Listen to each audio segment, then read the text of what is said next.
Hello, everyone. Good morning. I hope everyone can hear me.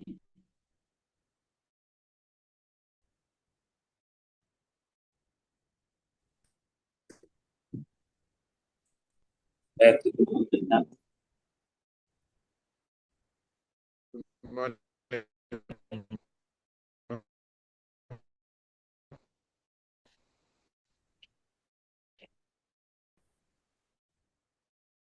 Yes, good we can. morning. Good morning, Anna. Yes, Good morning. Good morning. Founding Partnership and Newsroom Resilience.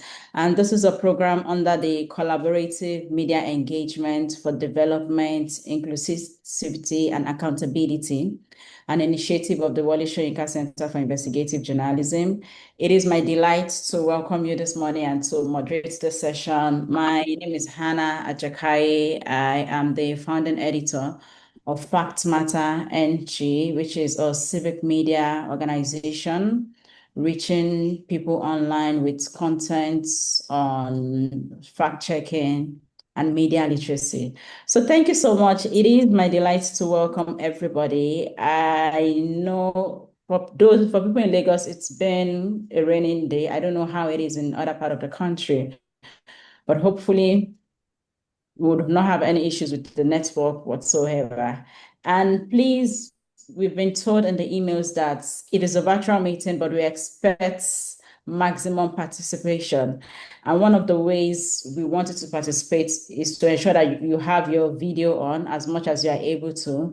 And later on, we'll be having like a group photo. So please just ensure that you are able to turn on your video, especially at that point in time. So welcome once again. We are kicking off. We don't want to waste time so that we stay in tune with the time. And one of the objectives of this training is to create a space for conversations, practical conversations on safeguarding sustainability and building the resilience of newsroom. I know maybe later in this conversation, I would like to hear from the participants, the editors, just like a temperature check, and just tell us how your newsroom is doing. And again, we hope that with this conversation, we'll be able to explore funding strategies, revenue diversification opportunities and partnership models, especially looking at the challenges that we are facing at this point in time. And we are hopeful. One of the core objectives is also to ensure that through this conversation, we are able to get insights into how we can navigate the current challenges in the media ecosystems while identifying opportunities for growth. And I am quite excited because I know that we have like the best people for the job as resource persons. And today we'll be having two resource persons in the person of Mrs. Muturaya Alaka, the Executive Director of the Wole Soyinka Center for Investigative Journalism, and also would have Mr. Maniu Dan Ali, who is the former CEO and Editor-in-Chief of Daily Trust newspapers. So these are professionals with sterling careers who have insights, experience, and knowledge, and they can provide practical guidance on what we'll be discussing today. So thank you once again for joining the conversation. Like I said, we would do a practical, like let's say a temperature check. So just here to hear like some experience on stories of impact and sustainability. So if you would like to share real experience on your sustainability journey, maybe you have like lessons on funding or partnership or investigative journalism and community engagements that you would like to share, I would appreciate if you would maybe if you can just signify so we can take few reactions before we bring up our resource persons. So you can just raise your hand and then you would have the floor. I'll call you up to speak. So maybe let me start. So sharing my experience as the founding editor of Fact Matter. Like I said, Fact Matter is a civic media organization. So we are not like the regular online news platform. We have like core areas where we focus on. And the journey of sustainability of funding partnership has been very tough. You know, for me, I realize it is not enough for you to just have a passion. You also need to learn the business side of how you want your passion to be sustained. So we are trying to, this at this stage, we're trying to explore funding options beyond getting grants, and we are trying to see how we can drive community membership and see how people can key into our vision, support us, and we're also trying to explore if that is possible, maybe like funding from the contents that we push out online. So I also like to hear, I would like people to share their experience. If you can just share one or two experience on your story of impact and sustainability lessons. What lessons can you share from your sustainability journey? What challenge are you currently navigating?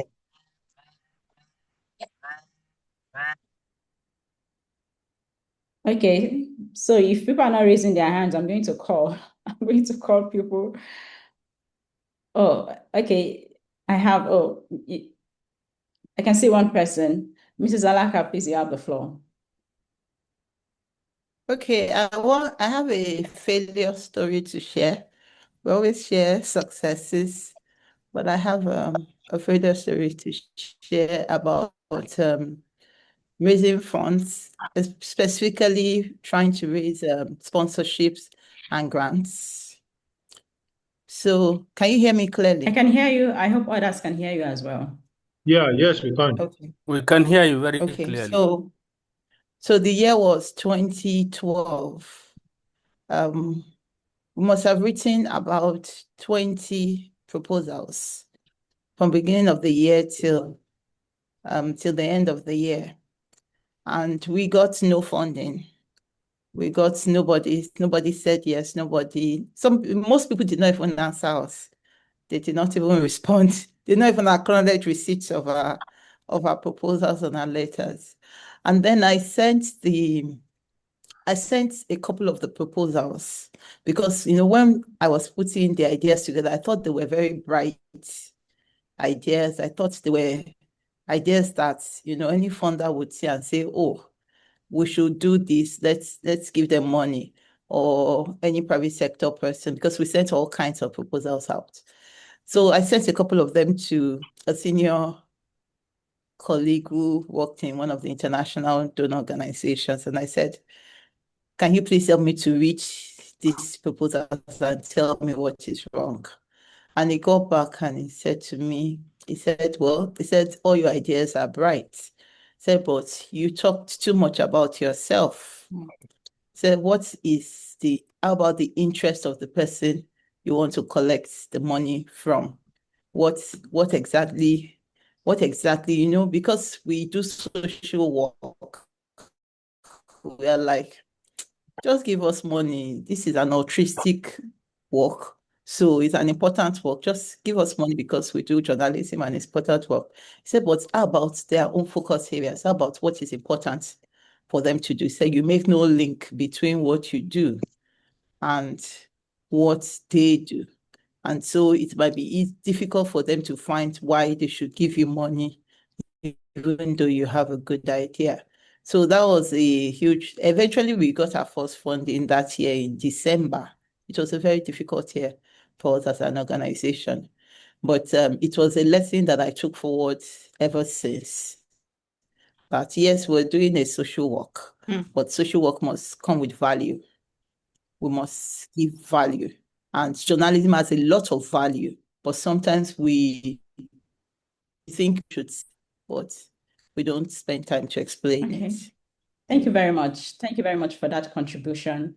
Journalism has value, we expect people to see it, but we should also invest tangible time in how the people you are trying to reach, you need to let them see that you are also keen into their own vision as well. So Adebayo, Adegbite, if you can give us your contribution in few minutes so we can have, I would like to take other contributions as well, because I know we have editors here, people are running like niche publications. I'd like to learn from your stories of failures and success. So please, you have the floor, Adebayo. Okay, yeah, good morning, everybody. Can everybody hear me, please? Yes, we can. Okay, so my name is Adebayo Adebite, as Anna said, and I am managing editor of Techies Node. Techies Node is the tech blog, basically.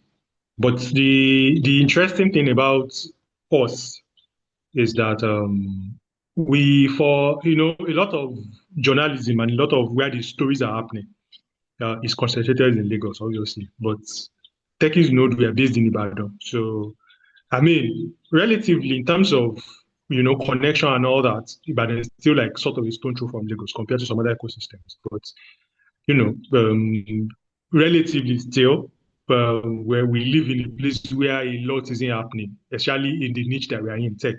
So the what you call the issues we often face in terms of challenges is, of course, that the big people are not really looking in the direction that we are in. So we have to sort of do the extra effort to make sure that okay, can get the notice of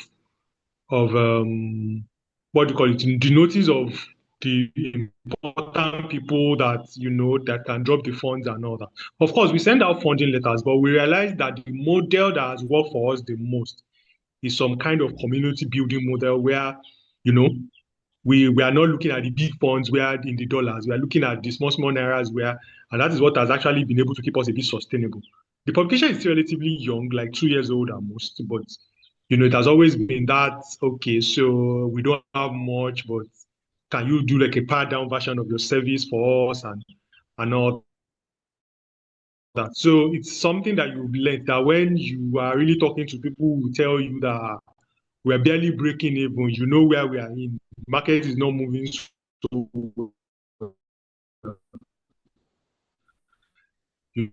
just learn to be creative with how you approach them. So you just tell them, okay, so we want to do this, a lot more challenges, getting people together, really telling those stories. Mm-hmm. So, I mean, that has been the experience so far. We have to think in creative ways to be able to raise funds to sustain the business. So it's a lot more of harder work. No, I mean, relatively, everybody has expenses, obviously, but it's been a lot harder than the traditional Lagos publications where, you have a lot more, a larger customer base and all that. Okay, thank you. I hope that does make sense. Thank you very much. Thank you, Adebayo, for that contribution. Like you said, we are based in Ibadan, and then saying the larger base publication in Lagos, maybe they have access to some of the network, but that is not often the case. I think, especially for publications that are just coming up, my organization officially as well, we are like in our second year. So if you're still fighting for visibility, I think we'll all have to deal with the same challenge. But you said something about community mobilizing and also looking at those small fronts. That is something that is very helpful. I'd like to hear from other people. Tell us your lesson. What lesson are you learning? Tell us your success story, your failure story. What can we learn from each other? The thing with master classes of this nature is sometimes when you attend a master class organized by a foreign organization or abroad, you find out that they are not in your media ecosystem, so they don't really understand. Because in the US, people raise money from the community. You have people who can even donate easily to your passion project, but it is a different market here. And I'm glad that our resource person are quite experienced. They have extensive experience in this business. So we'll be gaining practical insights. So I have Ozualo Chigolum. I'm sorry if I did not pronounce your name correctly. Chinelo, so you have the floor.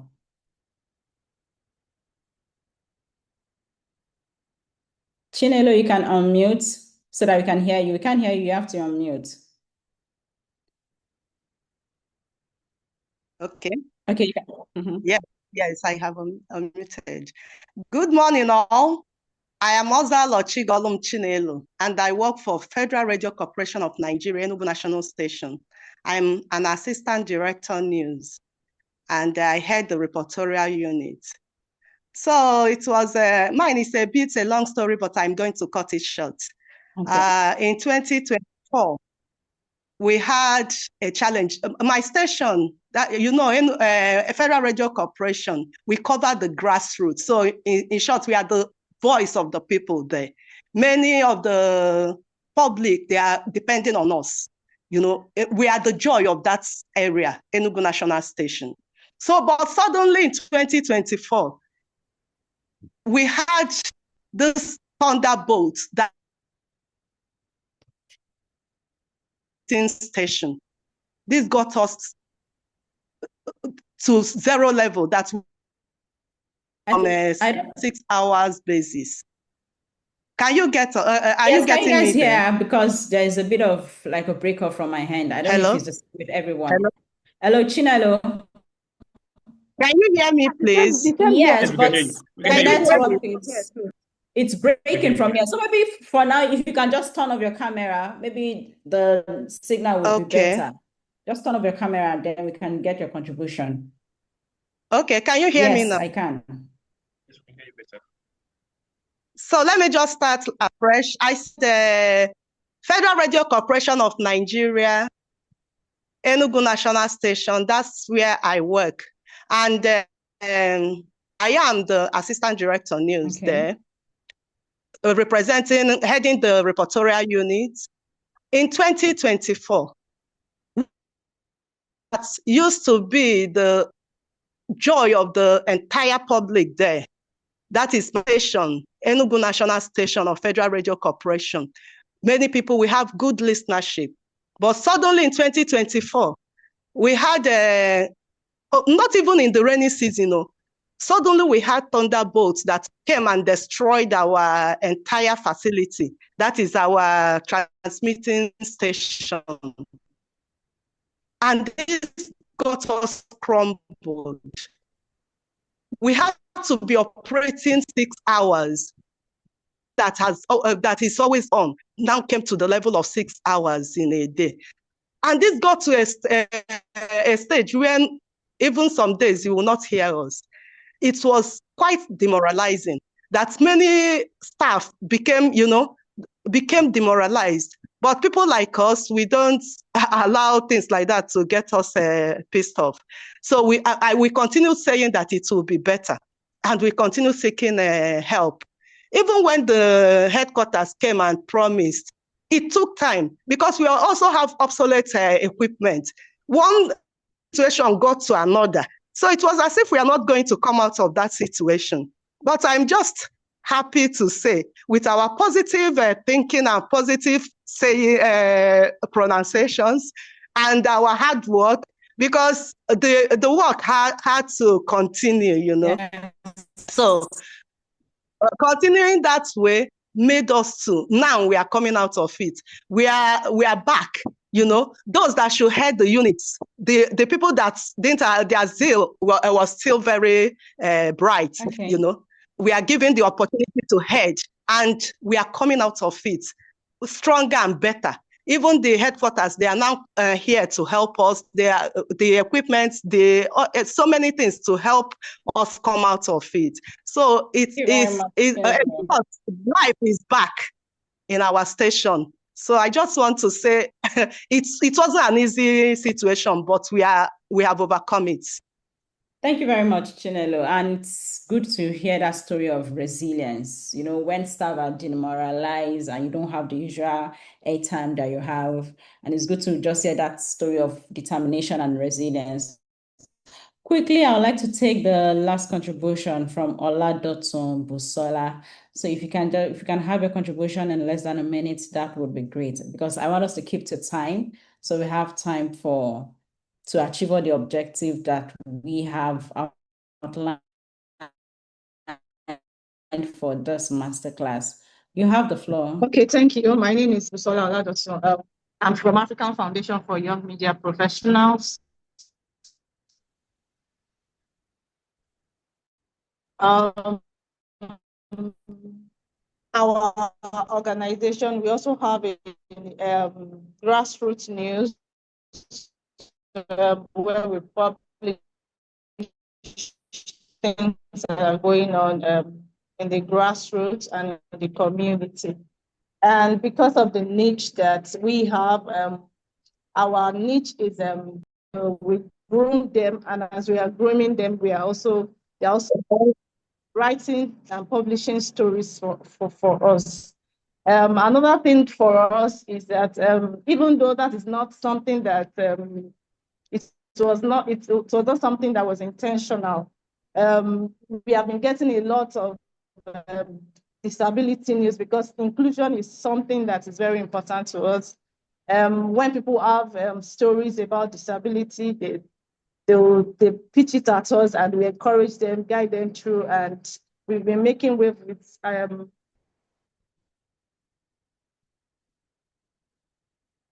and it's looking at disability issues, and we are publishing that. Yes, it's been challenging, but yes, we've been weathering the storm. Thank you. Thank you very much, Busala, for sharing your story. I can see like a hand raised. Joanne, please, you have 30 seconds because I want us to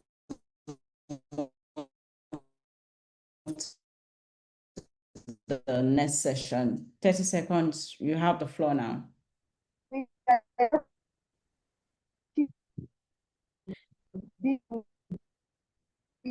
I can't hear you clearly. Can you hear me now? Okay, you can proceed. Can you hear me? I can hear you. Can you hear me? Yes, I can hear you. Okay. Okay, I think those stories that that the bigger media would not want to publish, especially those investigations that are into their interest, like the I think there's an issue with the signal from your hand. Maybe later. Joanne, sent out of the exposed. Okay, I'm sorry. Can you hear me now? Maybe we can take your contribution. You can hear me now, right? Because the signal is not clear and we need to move on to the next agenda on the program. So please, I'll just like you to... Maybe I'll just drop my contribution in the chat box. Yes, I'd like to take your All right, thank you. Put it in the chat, and later we'll still have room for... I think it's the next. It's raining here. I guess it's the rain as well.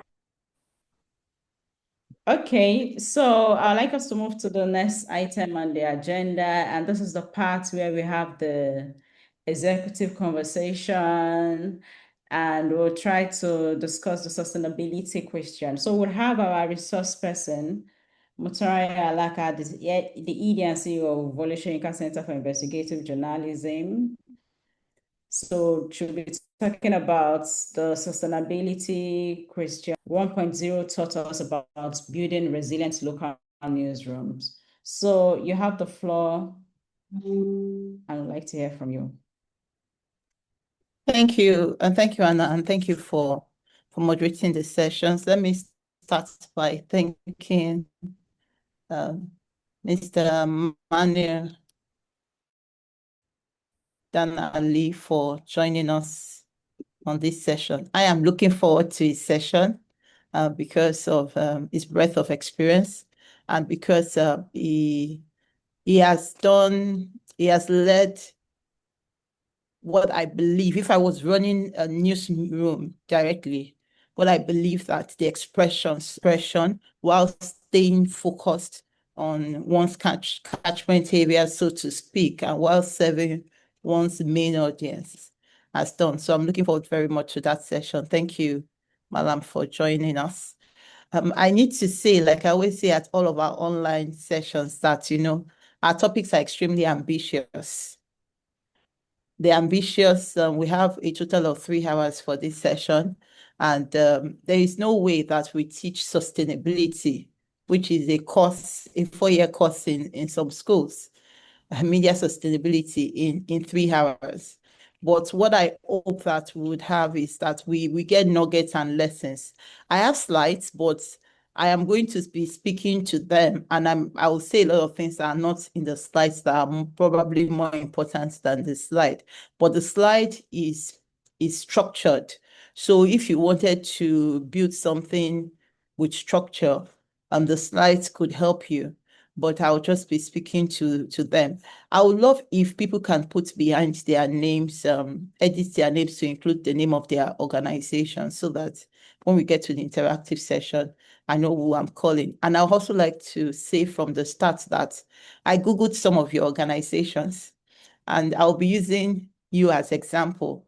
This is a master class, so take all things in good faith and take all things like, okay, we could learn that. And you are also free to say, oh, no, I disagree. This is how we prefer to do things in our organization. So I Googled you all. So I like to tell this, I've been telling this short story since the beginning of the year because we were 20 last year, and some people don't know. And as a person in communication, I believe it is my duty and the leader of the organization to remind people that WSIJ clocked 20 last year. We are celebrating it for a whole year. We know that it's a huge milestone. And so it's the story of 20 years, and you all, in one way or the other, have been part of that story. And we love this community. We are thinking hard about what else to do to benefit the community and to do better for you all. The sustainability questions. So many times people are asking about, how do we get more funding? And I know that most of our contribution, including mine, is about funding. That is because funding is extremely important. But like I will tell you, like I'm sure Alaji will tell you, it's not quite all about money. You have to also look at how do you make the journalism itself sustainable, what you have chosen to do. I'm glad that some of the people who made examples are niche media, like Facts Matters, NG, like Techies, you are niche media. So you have to be thinking, how do I make my journalism sustainable? Funds matter. Honestly, funds matter. I've made the example of going to, the New York Times headquarters in New York once. I think it's 24 stories. And, there's a whole ground floor that is like just concierge, and it's just a foyer, just a welcoming area. All the things are automated. There's a whole catering service in the building. There's a lot you can do when you have good funding. So this is not to downplay the importance of funding. Funding is critical. Funding is so important. But you find that if you lack identity, which I'll speak about shortly, if you lack ethics, if you lack leadership, if you lack governance, if you lack good partnerships, if you lack innovation, you would have funding and you will be something, but that thing might ultimately not be what serves public good or what is able to stand the test of time, might not be what has legacy. So how do we make ourselves more sustainable? And I'm going to be telling some of the story of our collaborative media engagement for development, inclusivity, and accountability, which we started in 2021 as we go on. So a few story about the impact of the project. The project was a $5 million project. We supported directly 26 organizations, some of them on this call. Busola just spoke. Our organization was supported. There are many people on the call whose organization was directly supported. Apart from that, we also supported other journalists to do investigative stories. We trained together almost 3,790 journalists. We trained over 1,000 journalists, students of journalism. We were able to do about 844 grassroots investigative stories, many of the stories that may never have been covered, like stories on Lake Chad, stories on, areas that usually they might be called news deserts, stories about persons with disability, stories about women and young people. We reach over 30 million individuals with these stories. We're able to strengthen the local journalism ecosystem, and we're able to expand, accountability journalism in Nigeria. Some of the biggest stories, some of you might have come across them, was a story about that Daily Nigeria did. Okay, somebody's doing lines on, or maybe it's somebody, Daily Nigeria did on, the certificates from Cotonou, which, made government suspend quite a number of universities from Cotonou and stop accepting their certificates. And then some of you might also have heard about, that was by Daily Nigeria, and some of you might also have heard about the Foundation for Investigative Journalism, Hours of God series, which was about, orphanages that were trading babies for cash. And that orphanage was shut down. So we had more than 50 direct impacts that we can speak to that happened because of those stories. And so we're talking about journalism that is purposeful, journalism that affects the people's lives enough for them to be happy that, journalists are doing their work. What did we learn? And this is where I'll take it immediately to the table. I did a chart. So what did we learn? Number one thing that we learned is that identity, vision, and purpose are critical. Even I have to enlarge this. I think it's better now for all of us. Identity, vision, and purpose are critical. Like I said, I'm happy that many of you know exactly what you cover. If we had more time and I had time to workshop with a few people, I could tell you more about that, whether you are living the promise of your name or not.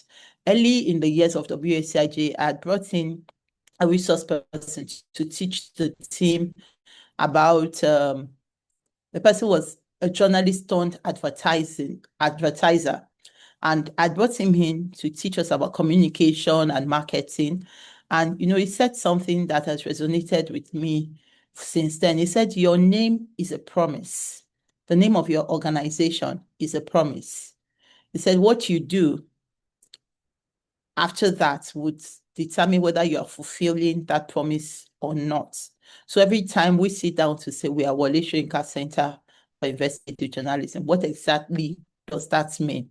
What are we do a check of what we have done in the last 6 months, last 1 year, and say, okay, what did we do last year?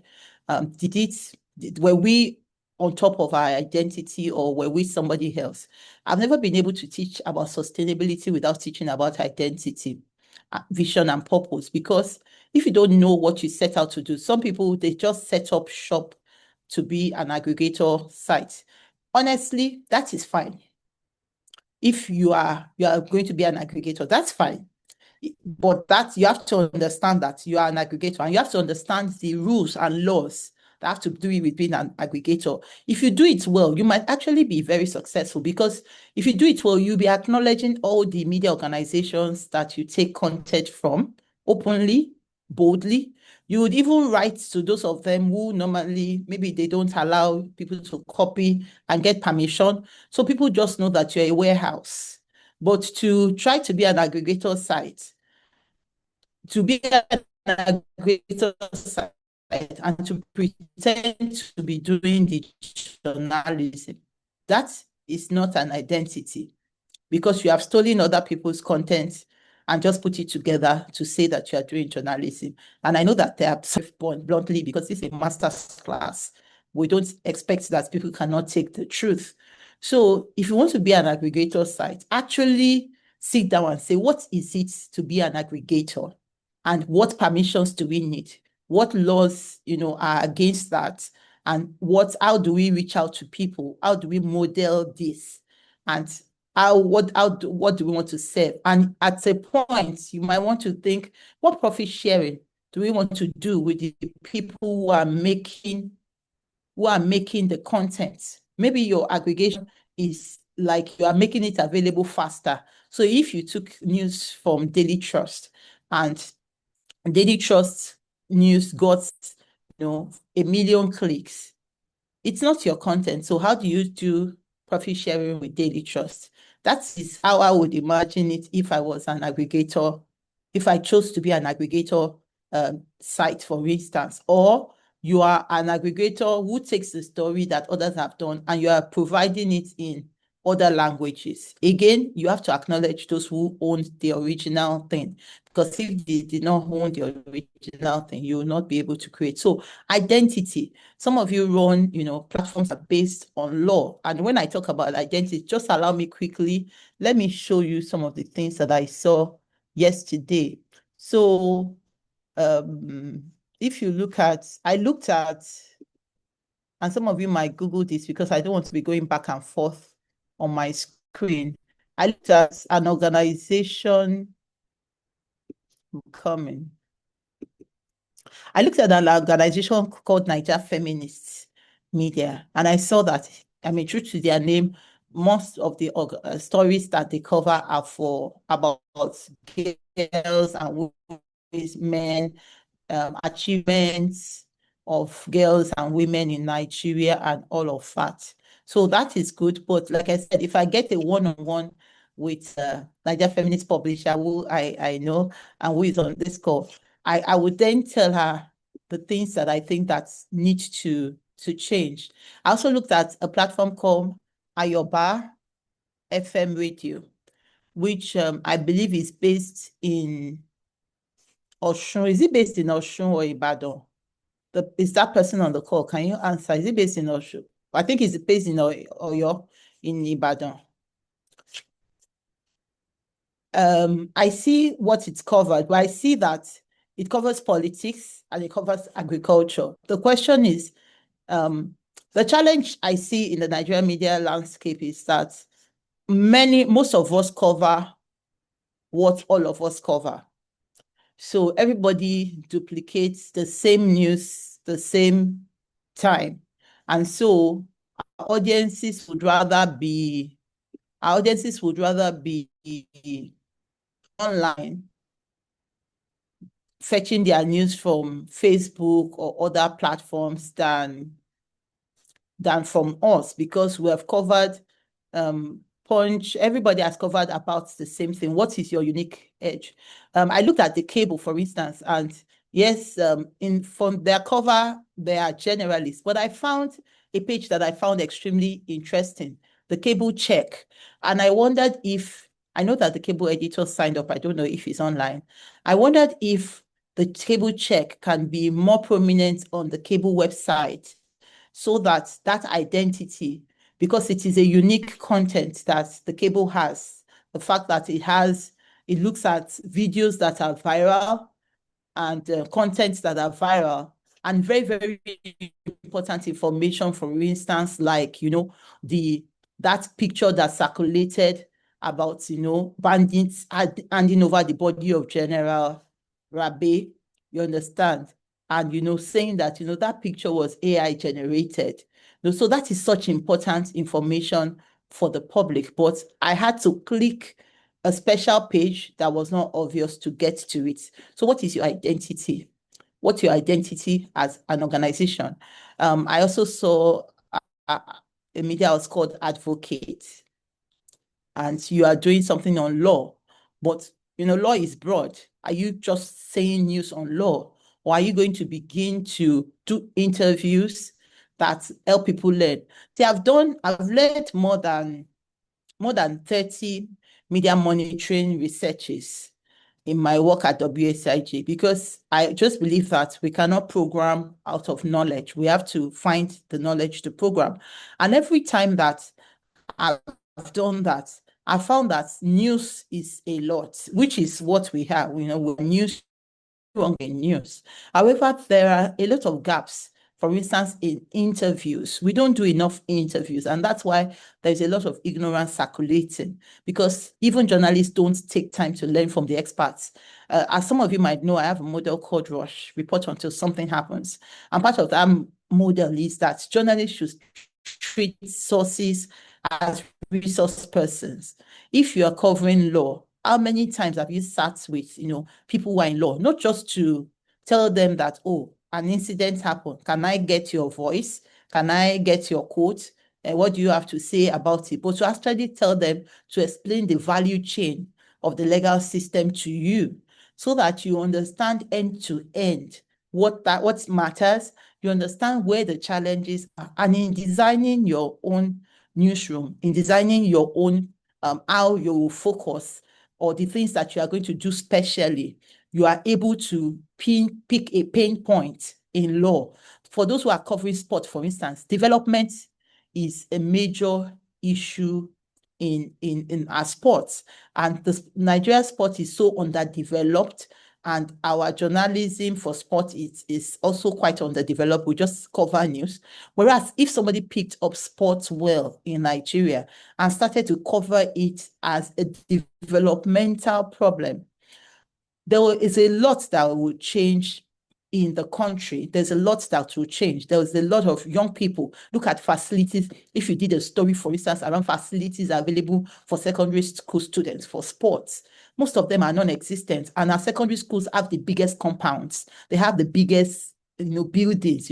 My children now go to private school, and I tell them that, the public school that I went will take all of their private school put together, and there will still be space. My school was hectares. You could walk around my school for 20, 30 minutes, hectares. And, that's, but how much facility was there? It was mostly, a lot of mango trees, we had some facility in fairness, but it was mostly bush and mango trees and spaces to walk in, underdeveloped. So if you do your sports journalism in that way, because you have found your identity, you have found the vision, you have found the purpose, that becomes valuable, and that becomes something that somebody wants to pay for. But if you don't have a clear identity, you are a generalist, you are covering every news everybody has. Well, the biggest newsrooms are always going to get the adverts before you, because they have the resources to cover it and to spread it in a way that you can. So if you are small, I would imagine that your best bet is actually to be niche, and I'll talk about niche shortly. So your identity, what problem do you want to solve? What development problem do you want your journalism to solve? What public interest issue do you want your journalism to attend to? It does not mean that you cannot be generalist, but actually, if you're a small newsroom, you don't even have the capacity to be generalist, because that is why Federal Radio Corporation and Voice of Nigeria, all the government-owned media, they have more reach than any of the private media organizations, because it costs a lot of money, a lot of team mates, a lot of infrastructure to have that breadth of coverage. So being generalist is not really what serves you as a small newsroom. It's better to be local, and I'll define what I call local shortly. It's better to be local, but you have to find your identity. Why do I want to do it? I know that some people, they left their main job because they thought, well, if I get one story grant a month, or even if I get one story grant in a quarter, it is still better than the poor pay that social media organization is paying me. So let me be a generalist, and then I'll just be looking for grants and write story. But it will feed you in the interim. But I doubt that you will be building any legacy, and I doubt that you will be able to keep doing it for 10, 15 years. But if you take the pain of actually building something around identity, vision, purpose, it will take a bit more time to build. Like I told you, 2012, WSIJ was already 7 years old. We had a full year with almost no money. And when we started, many people came to us because when we were struggling, on our first 7 years, we really struggled. I tell people my first day at work back I started in WSIJ in 2005, but when I went back in 2008, end of 2008, when we resumed office in February or January 2009, I sat on a mat. There was no furniture. There was nothing. And we struggled for many, many years. And many people proposed to us that, said, maybe you are doing media. Why don't you just do every kind of media? Since all media is media now, why are you insisting on investigative reporting? And we said that is our own niche. we know that every media is important, but this is what we want to do. And at that time, we were investigative reporting, of course. I always like to underscore that investigative reporting existed long before the WSID. There was good investigative reporting happening in Nigeria. What we came to do was to build a culture around it. And we enabled many more organizations to be focused on that culture of investigative reporting. So we stayed through, and we kept working, we kept building. Someday somebody listened to us, and we kept building. So you just have to keep at that identity long enough. I know that the economic pressures are real, but you must also think of, what is going to be sustainable. So the next day, I stayed on that for so long, and my time is almost up. So I rushed through.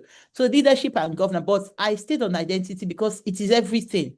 Once you don't know what your core is, who you are as an organization, who you are as a person, what you accept, what you will not accept, every other thing can go wrong. Once you are sure, you are able to know for sure when you meet somebody that is an ally. You are able to know when you meet somebody that, well, the person is passing by, the person might not really be an ally. So you are able to know those people who you share values with. So leadership and governance. Many of us, when we did the CMEDIA projects, many of the organizations we were working with, the organization was the owner of the organization. So the money of the organization was in the account of the owner of the organization. They were one and the same, and they did not have structures. And we wanted to just do investigative reporting with this organization, but we realized that we had to help them to build leadership and governance systems. You have to have a bank account, you have to have signatories, you have to have accountability within your processes. Even when you're a small organization, you have a small board, have a board of 3 people, and just have all of them be maybe A signatories, you are B signatory. We're asking government to be accountable. But I find that journalists and accountability are not quite friends, because journalists don't really like conversations. When I tell journalists you are doing a story, bring receipts, they are not so happy, they're not so excited about it. But it is important that we're accountable. So build leadership and governance systems, some governance system, so that you can use that. Editorial excellence and public trust. Of course, I do not have to beat that over the head. You can't just write anyhow. You cannot just put things together. You have to put your heart to what you are writing. And I know we're in the AI age. You could get a 30-page magazine without lifting as much as a finger, but the people will see through you very, very soon. So editorial excellence, public trust. What's the quality of the content you are delivering? There is a pidgin, BBC has pidgin platform. So it doesn't matter. As a matter of fact, we need more languages as platform. If you're doing niche, you should be thinking more of languages and all of that. Audience and community. So who exactly cares? And I'll ask those questions. Who cares whether you came or you did not come? If you are focused on young people, they will care when they are not hearing from you. We have annual programs in WSIG, and one of them is our lecture. And sometimes we've held that lecture in some venues regularly. And we have years, interestingly, maybe a year we choose to do the lecture online. And people will call us and say, I'm at Muson Center. Where are you people? Why are you not there? And it's always interesting to me that, people just believe that we're going to show up, and they go to where they believe that we're going to show up, and they are committed to coming every year. Audiences can be that committed. Some of you that listen to radio shows, you know that there are people who every day they must call that radio show and say something, because they are something that affects them is happening in that space.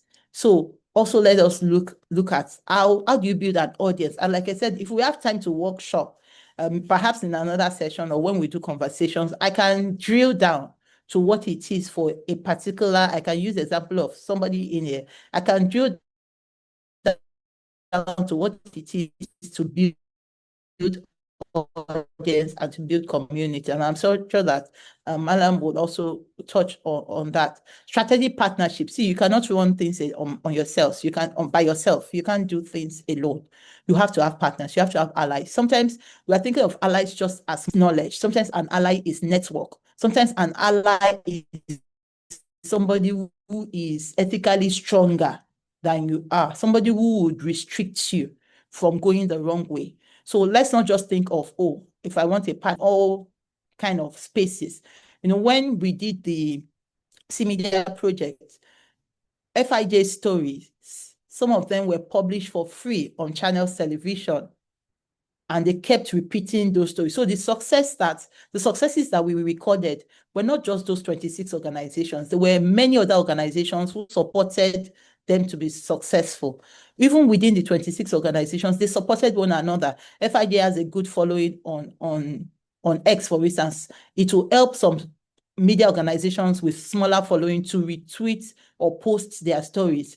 And before you know it, people who did not know those issues were happening in those communities will hear about them on FIJ's platform. In journalism, we can be competitors, but we must also know that we are more of collaborators, because everyone is working towards, the public interest. So you can find your allies in different ways. An ally may be, a retired editor who says, okay, send your scripts to me, your major opinion pages to me, I will edit it to you. Many of us, we don't even have our own editorial pages. You have to, when you think of your governance and your leadership and system, you have to look at it. An editorial page is important for a news media organization. What statements does facts matters? And now I'm picking you straight. What statement for does facts matters NG? What does it want to make? You've learned so much in your years. You just started Facts Matters, but you have been doing things around facts for many years, and you've been doing journalism for many years. So also, when you tell your story, tell the story of the 2 years, but tell the story of what happened 15 years before that, so that people don't just pick it from the 2 years. So what statements does Fact Matter want to make, even if it's once a month, even if it's once a quarter, about what you are seeing about the trends, what you are seeing about misinformation and disinformation? What statement do you want to make? And once you start it, be consistent. Be consistent. Consistency is where many of us fail. You just start. I am slow to start things because I understand the weight of consistency. But once we start, on Monday, 13th July, we're holding our annual lecture. It will be our 18th edition. Once you start, last year we held the 20th edition of the award program. Once you start, you have to be consistent. You have to show up. That is, people give value and they support what they trust. You have to be consistent. So if your platform, you are covering law and you want to be talking about, there's so much I can say about the way we tell stories. Storytelling can be much better. Like I said, I've monitored media for 20 years. I've followed stories. I've seen how people write on different genres, whether it is resource governance or education or electricity or girls and women issues. I've monitored the issues directly, and I know the storytelling can be much better. Our description of issues can be much better. How about stories, happy stories? Because we're doing investigations sometimes and we're doing news, we just follow the bad news all around. But all of the news is not bad. All of the news is not bad. How about the career growth story of judges? If you were doing media organization that is focused on law, can you tell the story of judges, how they rose from when they were young to when they became judges, what price they needed to pay? Different. Sometimes when you have good publications, I know when we were small, there are some pullouts that are puzzles and whatever in newspapers, and sometimes there are some cartoons. Sometimes some people just buy that newspaper every day just for that pull-out puzzle. Sometimes some people buy just for the cartoon. So you also have to think about your audience that way. Financial sustainability. I've learned as a CEO that I have to keep my eyes on the money, that you don't run out of funds, you don't run out of resources. You don't run out of resources because it is very, very difficult to come back from running out of resources. But you also have to have the capacity to run on a mini budget and a huge budget. During COVID, some media organizations were really badly hit. Some had to let some people go. Some did not survive. But those of them who were able to be dynamic, to say, okay, this has happened to us. What can we make of it? How do we sustain our journalism and our work until this period goes out and we have a better period. Those are the ones that survived. And you'll find that, you know, the tough times, like an author said, tough times don't last. Tough people do. Right now, everybody's complaining, oh, there's no fund, because, of course, our biggest funder of media in Nigeria was MacArthur, and they have not funded in 2 years. So everybody, everything is because, you know, if those of us that are bigger get huge funding, then it percolates. But when nobody's getting, you know, it doesn't. But I have been around for over 20 years, and I know that, you know, just like you have waves of the ocean and there are tides, sometimes the tides are, it's calm on the sea, but you have to wait long enough for when the tides, the waves come and you can ride on it again. But the capacity to wait, the capacity to know what to do, how to continue, when. And then finally, innovation. Innovation. Are you innovative? Are you thinking of what is changing? What is AI doing? What can it help you do without being unethical? What can it help you do? What changes are happening in your environment that you are covering? What are your people saying? What are the people hungry for? Like I said, there's a lot of storytelling that is seen in Nigeria's media, and it makes it boring for the new generation. Is there a way that you can tell, or can you pick, if not all your stories, can you pick a particular kind of story, maybe for young people, that you are telling in another way? You don't have to break the ethics of journalism to tell a nice story. You can tell good stories. So I have many more slides, but I'm going to move on faster to close up. And I remember that I started how many minutes late? So I'll take my minutes back. Okay, I think maybe if you can just round up in like 5 minutes, that would be great. Thank you so much. Okay, I'll run. So this is what we did when we started collaborative media. I drew this on paper and I asked one of my colleagues to help to put it in graphic forms, because we wanted to be clear exactly what we were going to be doing, that we were going to cover government, but you know, we wanted to cover more of state and local. We were going to do private sector. We put private sector there because we realized there was a lot of public sector coverage. So we did private sector a lot with FIJ, a lot with other platforms. People, the kind of people, we wanted to cover minority voices. What are the issues that we're covering? So we did this picture for ourselves, and we helped each of our partners. Many of them wanted to do everything, but we helped them to narrow down to what was stronger for them, so that after 3 years of mentorship, they can be stronger on ground, and many of them are running their thing. Let me speak quickly about this. I designed, I don't know if I'm the one that, can you see the red marks on my slides? Can you see red marks on my slides, Anna? Yes.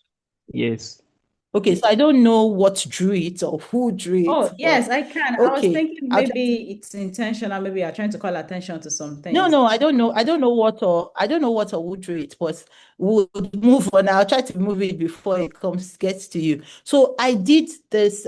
I built a model called Rush, Report Until Something Happens. It's a strategy and a model. And I can't talk about Rush here, but I brought this in just to talk about, you know, when you are thinking of your identity and trying to think of how do I become more focused, especially when you're a small newsroom. You don't have the resources to be in Ibadan, be in Abuja, be everywhere. How do I be more focused? So I talk about two communities. One is a community of geography. The other is a community of interest. And I say that from my experience, the highest point of impact is when these communities intersect. So if you are in Lagos and you are in Mushin area and you decide that you are going to report, thank you. So I'll take my 5 minutes. If you decide that you're going to report education or water, or you are going to report environment in Mushin, I'm just making an example. If you stay on that Mushin and environment, if you stay on it as one of your biggest places, something that you are covering other things, but this one, you want to be known for it. Once the community to know that anything around environment in Mushin, you are the media organization, or anything about Mushin, education, whatever. But when you intersect them, it will be easier for you to find the stakeholders that are in that intersection. There are people who are also equally in charge of environment, whether it's in government, private sector, individuals in charge of environment in that locality. There are people who also find that a pain point, that Mushin is the way it is. If you report it long enough, you'll be known for it. And international media organizations will need content from you when on those issues, because you are going to have unique content. If you are doing it on politics in a particular area, a local area or two local areas, if you always have story on that, people will start looking out for you for it. So what identity do you want to pick? What are the intersection of communities of geography or communities of interest that you have? And how do you explore that to build a model as an editor, as a leader of journalism? So I say here that the value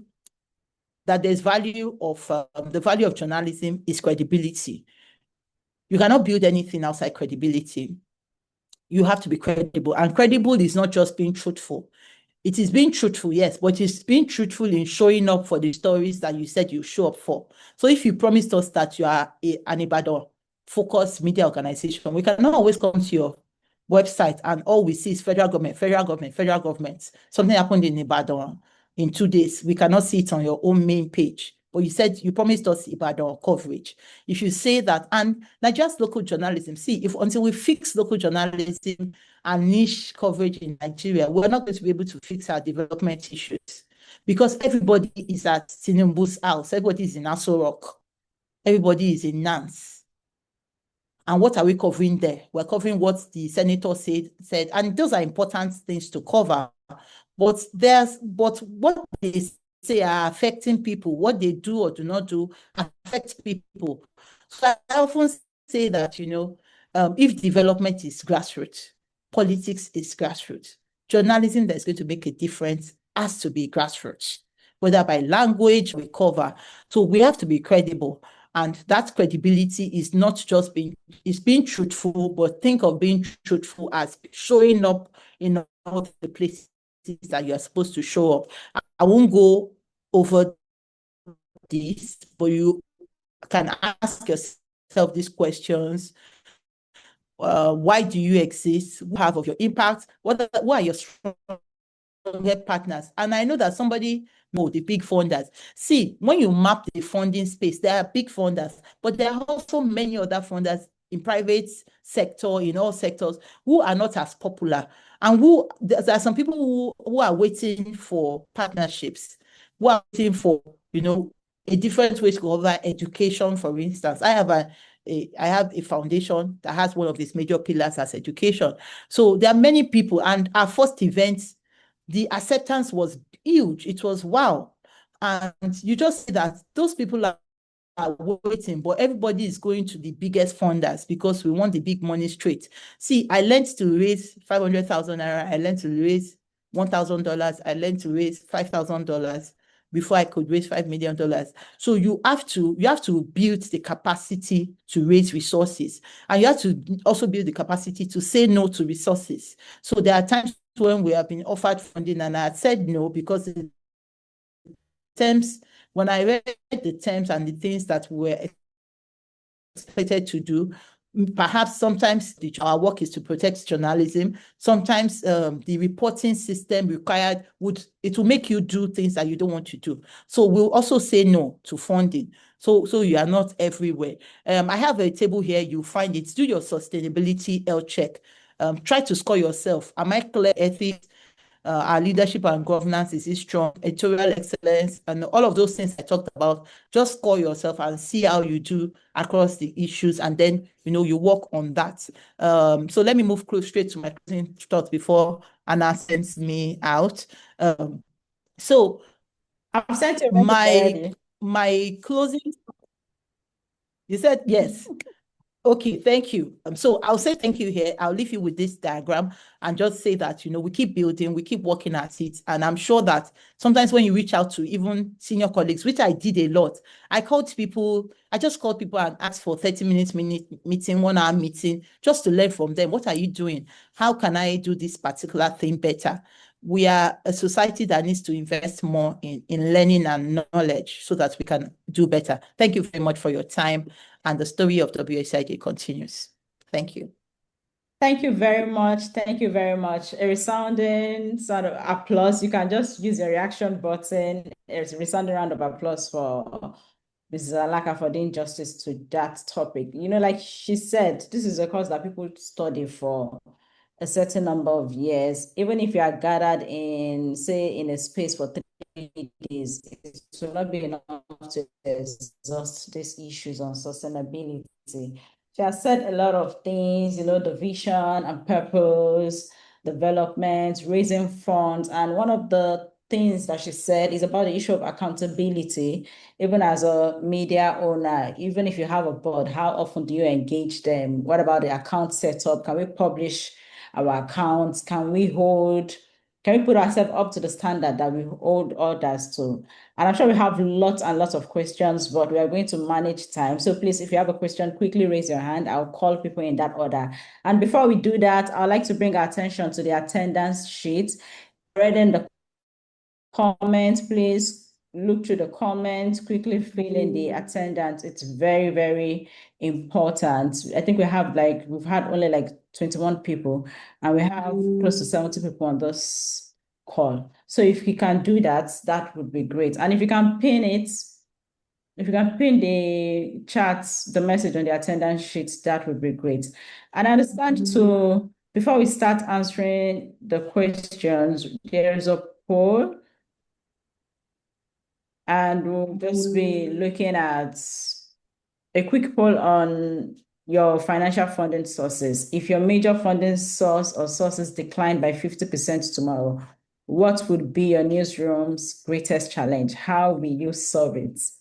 So the poll is up. You can quickly just make your selection and let's see what we have before we go into the reflection. Do we have a challenge assessing that? Do we have a challenge assessing the poll?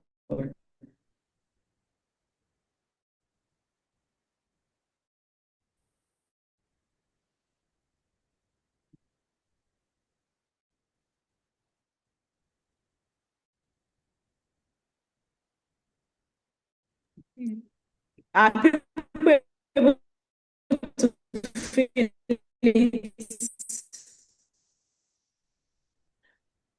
Can you are you able to select? Yeah, yeah, it's up. It's up. There's no challenge. Okay, that's fine.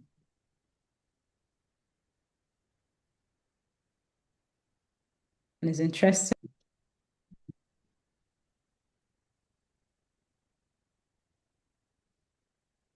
5 people who have participated so far. So paying staff salaries and retaining key personnel, funding quality reporting and investigative journalism, maintaining day-to-day newsroom operations and overhead, sustaining audience growth and public impact.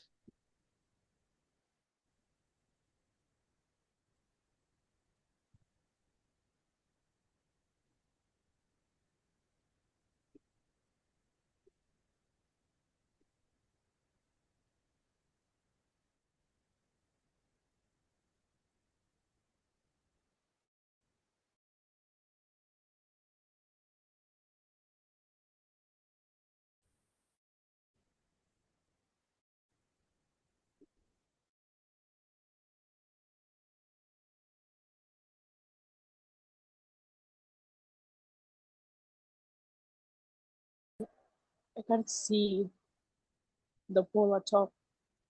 It's up on the screen. Let me see if I can send you the QR code.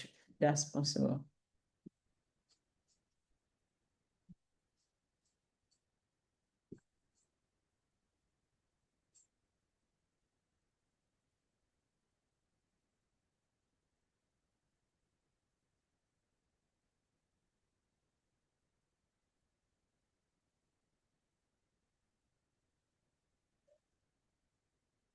Okay, so do we have can we bring it up again? I can't see the poll on my screen as well. So we can quickly run through the results and go into our discussion. Okay, thank you.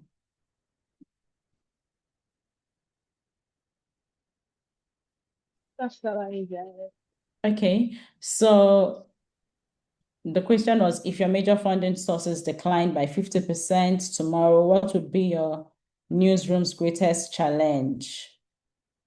And the majority said paying staff salaries and retaining key personnel. 27% of participants said funding quality reporting and investigative journalism. 15% maintaining day-to-day newsroom operations and overhead costs. 19% of the people said generating new revenues or replacing lost funding. And 8% of participants said sustaining audience growth and public impacts. These are all valid concerns. And I'm glad we've had a very robust lecture, so to speak, on that. So we can share the result of the poll even as we go into the questions. So if you have a question, I can see some hands are raised already. So Talub from Citizen TV. Good morning, everyone, and thanks for the presentation, and also thanks for giving me the opportunity to ask these questions. My question is, when Ms. Alaka began the presentation, she mentioned that in the beginning of the WSCIJ, that there were issues that they confronted, like they sent out some certain grant requests and other stuff, and people were not acknowledging it. So I want to link the end of his presentation where she now mentioned that sometimes she used to sort out the mentorship, like senior colleagues' opinion about some certain things. So my question is that for a new journalist or a media house, how do you solve problem of, reaching out to senior colleagues? But I've seen sometimes maybe on LinkedIn or other networking platform, when you try to reach out to senior colleagues or the established media houses, they seem not want to collaborate or listen to one. So how do we solve that kind of a problem? Thank you. Okay. So can we quickly have, I envisage that would have, I think there's another, it's just hold on, I'm trying to get clarification. So before I call on Mrs. Alaka to answer your question, there's another poll, which is made to be like a follow-up to the one we had previously. Can you guys see that on your screen? Can you access it? We'll come back to the questions. The technical team, I can't see the poll on my screen. So the poll is up. Are you guys able to access it? Can you quickly just make a selection?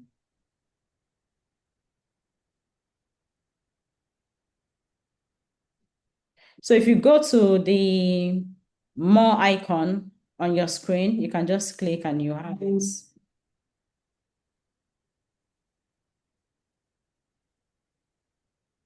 And the follow-up question is, how will you solve it? So that is the question that you mentioned previously. Okay, so Mrs. Alaka, please, can you take that question while we conclude on this? I could take this one, but I think subsequent one we can take the questions together so that we'll use it to save time. I can then give answers. Okay, so maybe together, but I'll go ahead with this one. Okay, that's fine. Okay, so reaching out to senior colleagues, I would say that within your circle, sometimes you can ask for, so if, for instance, sometimes it's not that people don't want to respond to you. Sometimes, number one, our emailing culture is not so top-notch as a society. So, and sometimes you might think that I'm on LinkedIn, like my LinkedIn now. I go there, I'll post something, then I might not go there for 3 weeks before I'll go again. There was a time I would not even go for 6 months. So if you send me something on LinkedIn, except if, I see it in my email, I might not know that there's anything on LinkedIn. I know that can be better, but sometimes if you don't know people personally, you can ask somebody you know who knows them to do an introduction. And when you reach out to people, don't just say, let us partner. You have to be specific. What exactly do you hope to? Oh, I want you, like I told you, the senior colleague I reached to on proposal, I reached him specifically. Here are a few proposals I've written. Can you kindly help me to check and tell me what it is that I am doing wrong or that I can do better to increase my chances of getting funding? And so he knew exactly what to tell me. Not that I'll just reach him and say, oh, tell me about proposal writing or teach me. He might not have the time for that. So you have to be specific with your ask. If you don't know them directly, you might need an introduction, somebody who knows both of you to introduce you. Sometimes it is also nice when you write to like propose time slot. Oh, can I see you for 30 minutes? About a month ago, I spoke to one of the global leaders of one of the tech platforms. And what I did was I had his email because he had written me some time past. So I wrote him and I said, oh, I'd like a 30-minute slot to have a chat with you about so and so. And so, he sent me his to-do link and I chose a slot and I was able to have the chat. So if you give a time frame and you give flexibility, they are able to, but introduction is very helpful. Then be clear what you are looking for, please. It's always helpful to be clear. Okay, thank you very much. Thank you for that response. I can see we have other people with questions, so please get ready. But before we do that, I'll just like to do a quick analysis of the follow-up question to the first poll. So here you have like 52%. The results are in saying they will seek new funding through grant, partnership, or donor support. And 38% of participants said they will diversify revenue by growing subscriptions, membership, advertising, events, or commercial services. And the least number of the percentage, which is like 10%, of participants said they'll reduce costs by restructuring operations, prioritizing essential activities, or downsizing.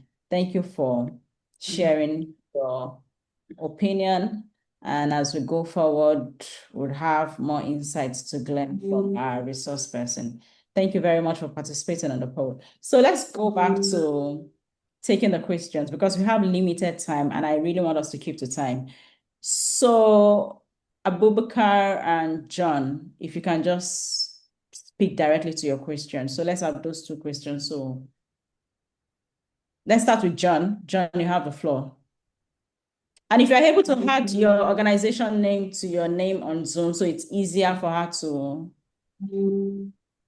know the name of your organization.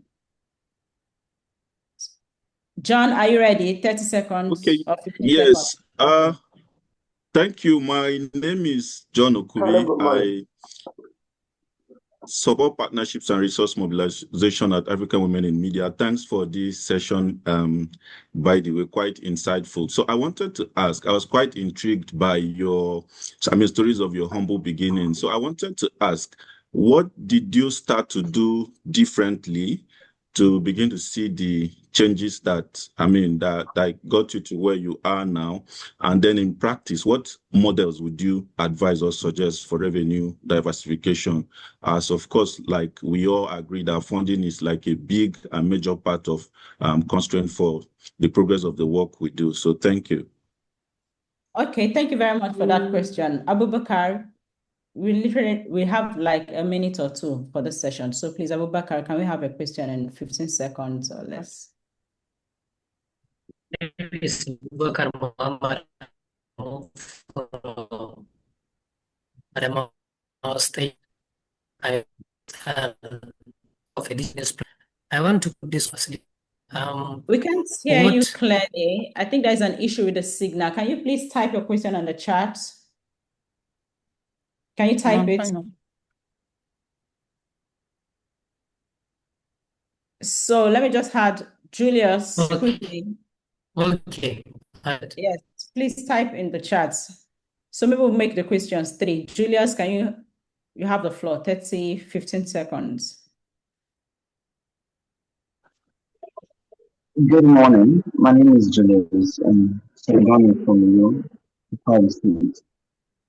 So I have been doing reports mostly health investigation, health, public education, and environment.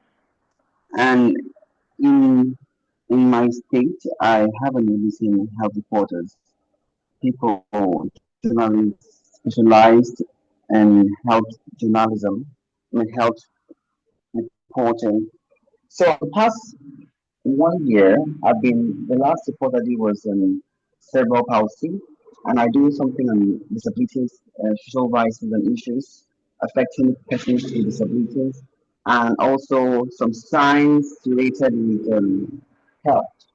And I have had difficulties to get funding. I am seriously um, sometimes discouraged because sometimes I will have to mark stories, go around I'll spend so much money on my own to do a report. Sometimes it spans from 1 to 6 months, 1 to 4 months, and at the end Okay. of the day, yes, I publish. So I am asking because I really want to find a reason that my financial route to get funding for my reports, please. Thank you so much. Okay, thank you very much, Julius. So, Mrs. Alaka, please, can we have your response to those questions? Okay, thank you. So what did we do differently? Well, number one is that we kept being consistent. So our award program is one of our most known, most globally recognized programs, but it will surprise many people that it is also one of our least funded programs. But we have noted it as something that is important to do for our community, something that is important for the legacy of the work that we're doing. And so whether we scrounge, we crawl, whatever we can do, we show up. So find something. So sometimes many of us in between fund sites, or if it's on donor, and Malam will speak more about you doing direct journalism. I can speak to you, but Malam is the real. And let me listen to Malam to talk about that. Using your journalism to actually raise the funds. It's very, very possible to get support with your journalism. But some of you that are talking about grants, sometimes when there is no fund, your organization also goes quiet. You stop your activities waiting for the next fund. No, find something and use what you have. Way before COVID came and Zoom meetings became popular, WSIJ was doing online meetings. Whatever facility that we have, whatever small office space that we have, in the small space that we have, we used to do trainings inside our office.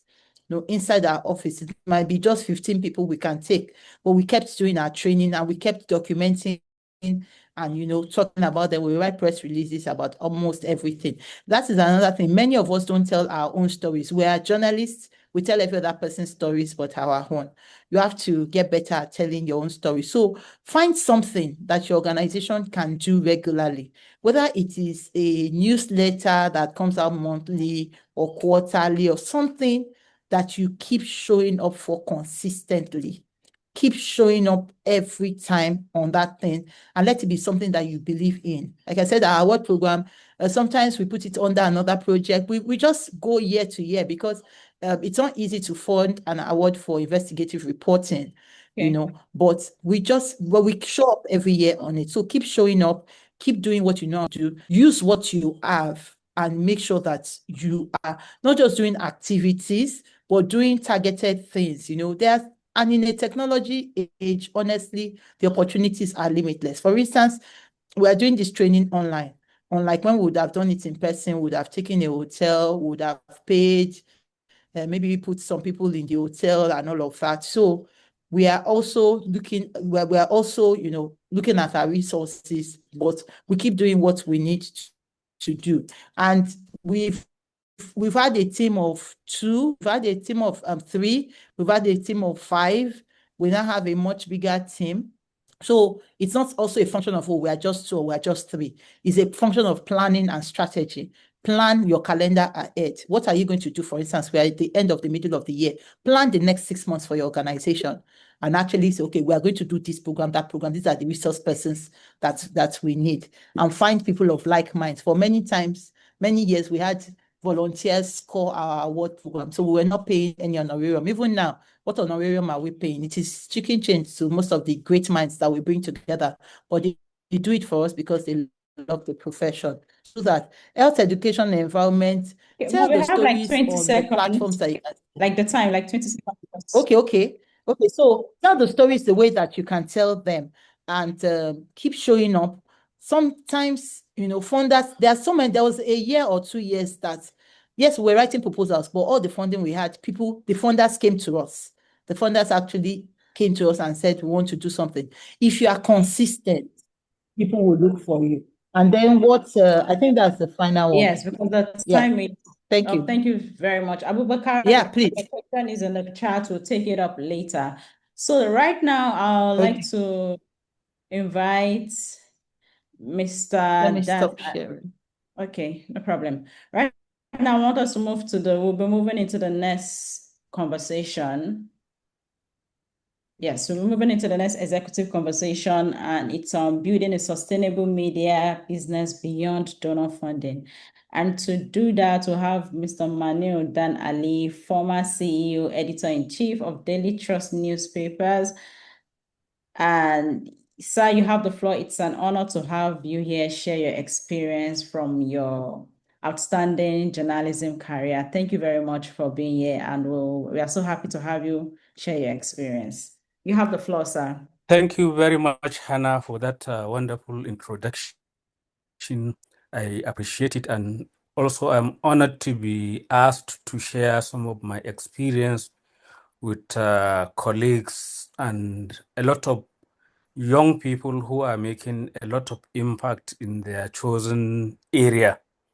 So I actually decided to go into my daughter's room, which explains the pink background, to do this. Yes, my experience has been, I've worked with news magazine that was based in Kaduna, but I worked in their Lagos office. That business collapsed, and mercifully, I started freelancing for the Hausa service of the BBC just about that time. So the transition was fairly smooth.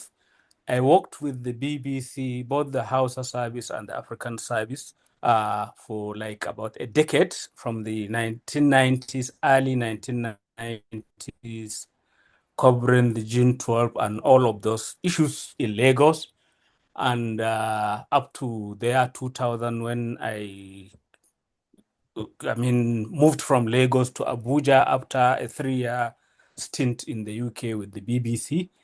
Then joined the Media Trust, of which I'm one of the founders. Joined them full-time as editor-in-chief, and then eventually became CEO, editor-in-chief, maybe around, I was in that role for about 4 or 5 years. I left that post in the year 2020. So I'm one of those dinosaurs that you have that are around, and which is why I couldn't be reached initially on email, just as Mutunra is saying she checks her LinkedIn once in a while. I told her, in my own case, I thought retirement means being free from the tyranny of emails. So anyway, that's a different story. Why I'm saying this is that, please forgive me if I sound like I can't go beyond my experience. That is where I have worked differently, and I believe I'm asked to do this partly because of that little experience that I've had in all those different places. I must apologize that there is no presentation written to help maybe change the background as you are staring at me, but I will try to make up for that. My understanding is that I'm supposed to dwell on balancing mission, revenue, and editorial independence, exploring diversified revenue streams beyond donor funding, and building resilient and sustainable newsroom business model. I will want to take each of those three areas one after the other. Yes, the big thing about balancing mission, revenue, and editorial independence goes to the heart of whatever you may be doing. It may be you are a one man or one woman setup, but as Moturayo keeps saying, you need to organize yourself if you want to go far. Why? Because without organization, you are not likely to make the headway you wished for yourself. So you need to organize, have a mission, maybe even go through all the motion of having even this mission, vision, and whatever, where you want to get to within a certain time frame and what have you. And then set about the steps that will help you to achieve that. Because of course, mission, vision are just statements on paper or on the screen, which mean nothing until you breathe some life into them. Of course, whatever those are must be also relevant to what you want to implement. Sorry, I'm hearing some noise. I don't know whether it's coming there. Is it me or what? I must apologize also that sometimes the connection where I am tends to cut off, but I have some backup to quickly try to reconnect. So back to the issue of the mission and the revenue and the editorial independence. Part of the story of the media trusts is that being set up by a group of largely the core journalists. The chairman, Kabir Yusuf, has worked in a number of media houses, both in Nigeria and in Southern Africa. Myself, there is also Ajibola, there is Aliu Akoshile, and a number of other people. So from the beginning, we are very clear. We wanted to do very good journalism from where we are located, which is in the northern part of Nigeria. We initially began in Kaduna. And you have to recall, that is the age of the dinosaurs. That is when you had newspapers. When if you want to set up newspapers, you have to go on the path already trodden by the MKO Abiolas and other big money bags. That is, first of all, you have to have a fleet of vehicles, a printing press, an army of reporters and advert executive and whatever. And here we are, we didn't have any of that money, and we couldn't afford a press. We couldn't, of course, it's just maybe about a dozen journalists, business executives, and what have you. That is how it started, from a boys' quarters. That is the boys' quarters of one of the directors, and under the Abacha government, when the government was very suspicious of any media enterprise. Of course, we were clear. We wanted to be independent of Abacha, of every government. And that is what has defined us over all these years. So why I'm saying this is that what you say you want to do, you have to live it every day. And it has consequences. That is why for all these years, almost each government from that of Abacha to date never considers us to be they never consider us to be their parties up to this government. And why I'm saying so is because, government determines a lot of things in a society like Nigeria. It will go to the extent of denying you what you should get. You are not taking any grants from government or anything. No, it's the simple advertising, because you are running a business. Even in your own house, you have to pay bills. That is why all of us now are skimming, because even the household budget a big problem. Tomato 120,000 for just one basket. You are not talking of the pepper, you are not talking of onion, and you haven't considered rice or gari or whatever you have to go with that. So that tells you, even at the household level, you have to have a plan, you have to live it. So when you have a business or an organization that you want to run and run over a long period, you have to be very clear-eyed, and you have to set up systems that work. Of course, you are operating in the Nigerian environment.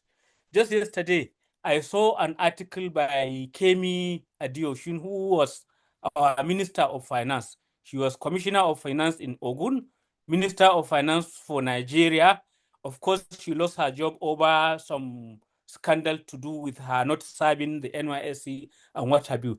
But she's still a very accomplished accountant, and she writes fantastic columns, articles from her experience. So she was just in the yesterday's article. What was she saying? She said, it's very difficult for small and medium businesses to prosper in Nigeria because people are stealing from you. She gave the example, Ibis Hotel. She was talking from the perspective of the owner, who said somebody was stealing him. And when he took the case to the police, he has to pay every step of the way just for them to do their work, to do their investigation. This is real Nigeria. So we're talking about real Nigeria. Go and read the article. Is there, I believe, on the internet. It was published in this day, back page of this day, just yesterday. So she tells you the granular level of Nigeria. That is the kind of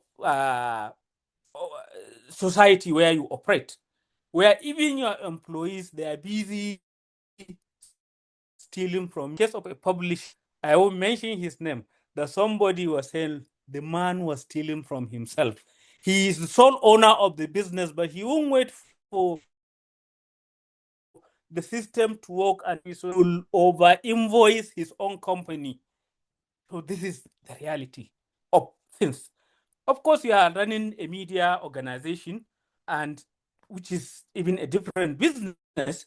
You are robbing people the wrong way, very influential people, very important people, people in public office, and what have you, and people who don't even understand that, look, journalism is guaranteed even by the Constitution. Why? Because information is important. You cannot make the right decision if you do not have the right information. So without the right information, we are just at sea. So that is why it is good for the media to do its job dispassionately. And then in the process also, make money. If you are running a business, make some money. It's legitimate. But then you cannot do that if you do not have a system. If your accountants are conniving with the auditors and covering things up, until the day you wake up and the whole house comes collapsing on your head. Of course, I know some of us on this platform may be running 1 or 2 man or woman business, but still ensure that there is accountability.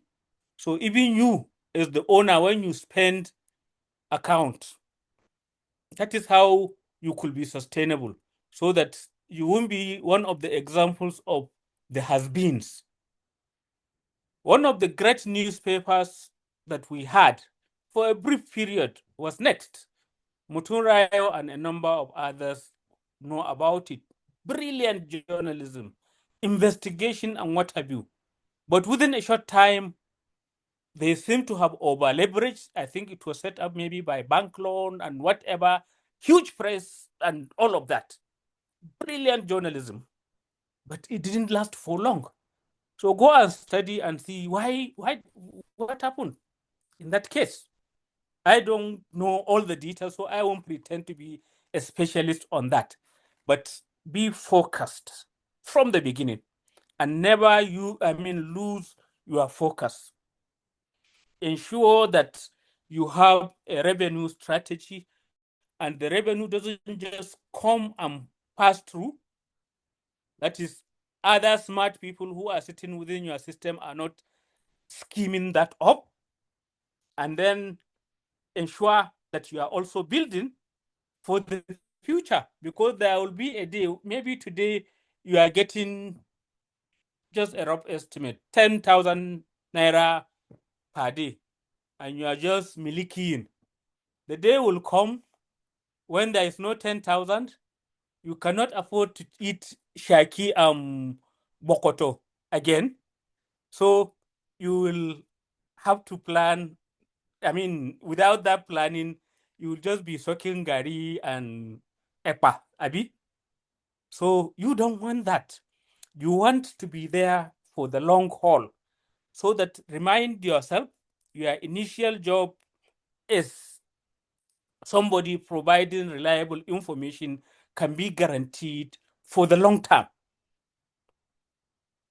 because you are the gateway through which people get information, reliable information, not amiable, not what we tend to see these days on the internet, not even just aggregation, as Madam Alaka was talking about, but actually doing a bit of original journalism wherever is the area you decide. When she mentioned Mush, I recall Mushin Olosha and all the chaos of that area of Lagos. But you see, there is money to be made even in that chaos. You can provide reliable information about from Mushin to, is it Ladipo, or whatever you decide. Even if it is simply your platform is about this recycling of waste. You are the authority on that subject. You get the relevant people. You also humanize. So sometimes it's not all this doom and gloom. I always say this to our reporters. We do too much doom and gloom. If you check today's papers, it's about the abductions in Borno, about many other problems. So you find that the interesting, inspiring information is yesterday there was about the 16-year-old to become an accountant. Can you beat that? That human story, that essential human story. But if you all the stories will be based on the statement from whichever authority issued that. Nobody will bother, or few will bother to go and talk to this girl and her parents, so that we have a rounded view of what is it that made it possible for this girl, so that our own children and others can also learn a thing or two from her. That's what we are supposed to be doing, and we aren't doing it very well. And that is part of the reason why we are increasingly becoming irrelevant to people's lives. Muturayo has had me over this matter, given the example of in Nigeria. I'm talking about the brick and mortar media, that's the printed one. In the 1970s and the 1980s, when Nigeria's population was maybe a quarter of what it is now, we had newspapers doing more than 500,000 copies. You can't believe that now, if you aggregate all the newspapers in Nigeria, the printed newspapers, they are not doing half of that, if they are truthful to you. That's when you have quadrupled the number of people in the country, which tells you a lot that we have made people to switch up, because it's all this officialist, as Motorayo said, news from the villa, from the National Assembly, and they're not even telling us the real news we want to know. Why is it that sometimes our president disappears for more than a week? We don't see him, because maybe there is also a creeping media capture in Nigeria, so that the media has been captured powers that be. So we are only reporting all the news stories. We are not raising issues that we're raising so that in the up to the next step, people make the right. So for me, if you are very clear about your mission and putting your, is it, how do they say it? Putting your, that's you are walking the talk. You find that you have no problem. And then be independent, be editorially independent, listen to every side, but be your own man or woman. Because after all, you are the one who got trained. The big man is Agbada with his retinue of aides. He is probably a carpenter or a doctor or a lawyer. He's not a journalist or somebody who wants to trade in the information space, which means even if you didn't study maybe the relevant course, you've done lots of courses to bring you to speed as to what you need to do. That you don't just hear something decided and you go and report it as gospel truth. You have to hear all the different sides and then make sense of what has happened and then present it to the audience so that they make up their own minds, because you don't need to make their minds for them.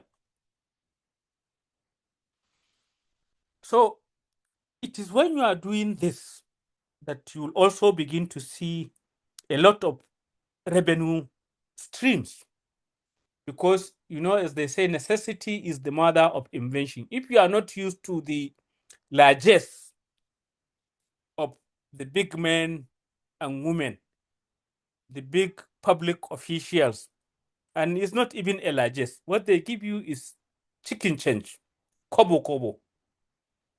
So build your model on something that is sustainable. Build your model on something that will even outlast you. Build your model on something that you can stand for anywhere. You have no apologies. Build your model on something that will help to build the Nigerian nation. Because at the end of the day, no matter what, whether you Japa or you stay in, as has said previously, you have no other country than Nigeria. And then just pretend they are making their money outside. Check very well. It's Nigeria. It's in Nigeria. When they go out there, they are at sea. So it's only when they have the little advantage that maybe they can connect people to people in Nigeria. That's the advantage they have. So you can't run away from it. All the people who went to South Africa, what's happening to them now? We didn't know when they went, but now what are they doing? Begging the authorities to bring them back. So says something that we should pause and ponder on, that no matter what, we need to build what is sustainable, not just for ourselves, but for our own country. Because in the long run, even though in the long run we are all dead, but in the long run, that is what will pay us, that is what will sustain our children and our children's children. Not going to running away from the fight, not like going to contribute to somebody else's country. So when there is a person like Trump, they make you realize that all this thing, even including your phony accent, it has no place there. So I'm kind of trying to prick our conscience that, look, as they say in Pidgin, they don't have two heads.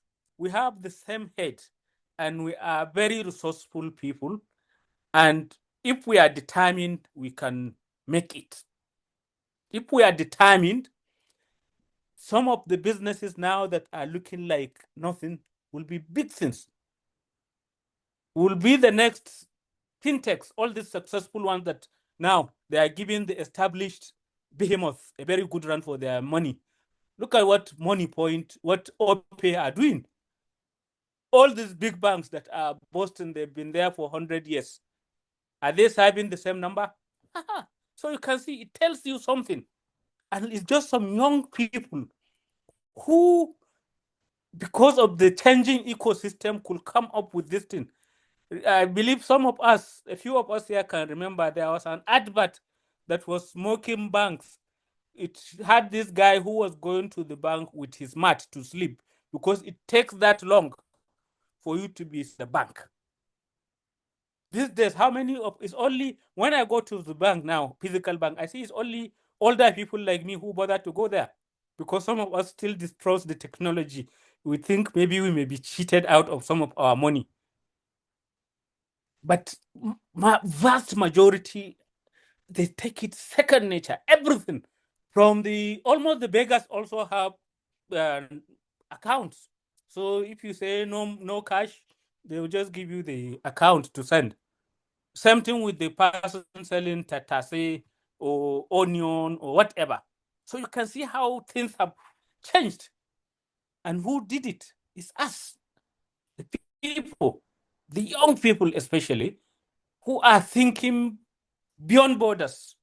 But they don't want to, they are not waiting for Tinubu to give them the chance to do something. They are not waiting for the akara and the corn matter to come up. No. They are already frying their own akara. And they know that they are on the path to greatness. So for me, that is very important. And of course, you can't rely on donor funding because as Mrs. Alaka did say earlier, we all were happy when there was the MacArthur grant for maybe 5 or more years. It has dried up. They have changed their focus. It's not the media anymore. Of course, even us at Media Trust, we didn't go to them. They came to us.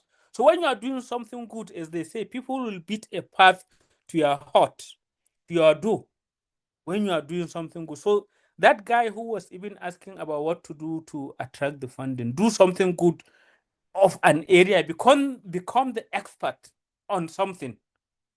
You see that the money will come and meet you in one way or the other. Whether it is the funding, whether it is your audience, there is, some of you know, there is this South African media startup, because it's maybe 5 years. The name has just escaped me, but it started from just online. Maverick. Now it is even doing a weekly print edition, and is sustained by its readers, the audience, who like put up some money in a way to support them. And that is what has happened in a lot of even the Europe, America, where newspapers, 100 years old newspapers have disappeared because of all these technological changes. So you find that communities, and there's this culture that the local paper tells you what is going on, holds the local council to account, tell you what they are doing, what they are not doing, how they are like giving themselves very cushy allowances while they are busy stealing from the poor. That is squeezing the whatever support to go to children or family or elderly people. So is the newspapers even there? So, but you find that they are now figuring, because I must say, and as we have all discovered, it's early days. There's a lot of experimentation going on. That is why, apart from the big players like the New York Times, the Financial Times, the Economist, and some of the niche, like maybe if you are in the business area, because the business area can pay for information no matter what you charge. Just like even here locally in Nigeria, you see that Business Day is one of the legacy papers that is doing fairly well, not just relying on selling the information, but also all the other things it is doing, conferences, events, and what have you. So it's just for you to figure out what is it related to what you are doing that you can do so that you open a new revenue stream. In the days of brick and mortar, we that's Media Trust, had presses in Abuja, in Maiduguri, in Kano, in Lagos. Of course, with all the technological changes and the collapse of the numbers, we no longer have a press in Maiduguri. We take the papers to them from Kano. We still have in Abuja, in Kano, and of course in Lagos. You can't believe that this matter of investing money in the press, which some of our directors then were reluctant to do, is now one of our saving grace because of commercial printing.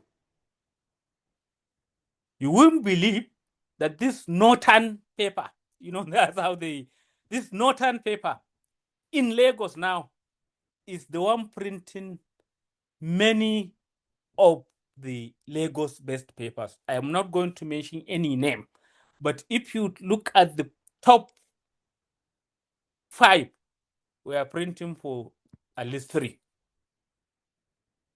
We are happy to do that because from the beginning we are clear-eyed that we are not competing with them, and even the sky is big enough for everybody. So it doesn't detract from us, even if we are in the same ecosystem or space. We take their money, print their papers, they go and sell their papers. So don't be too closed about what you are doing. Be open-minded, because I can tell you in our own case it pays us. Because I will tell you that at one point, before we had a press in Lagos, we approached some media houses in Lagos because they advertised to say they are printing, they want to print. But by the time we went to them and they saw it's us and whatever, they said no, they kept changing the goalpost. Eventually, they never printed for us. But do you know that even that paper occasionally comes to us to get printed now in Lagos? So that's why sometimes be well-intentioned, be focused, be clear-eyed, and then ensure you have a system. And that system should be able to carry you through. Of course, make tough decisions. When we used to have maybe more than 500 staff, we have had over the years, maybe we have 300 plus or so. It's not that we like to shed blood or we are inhuman or whatever. We are looking at the big picture because, in fact, I can tell you some of the people we let go have a better life now. Because, we all have capacity. Sometimes we are content just to be operating at, I know the Manufacturers Association of Nigeria, they're always lamenting our industries are operating below capacity. Many of them 30%, the best are maybe around 60%. So a lot of human beings also, you find that unless they are challenged, they are operating at 30, they are just getting their salary, it's okay and whatever. Until now, you reach a point where salaries everywhere cannot take you anywhere.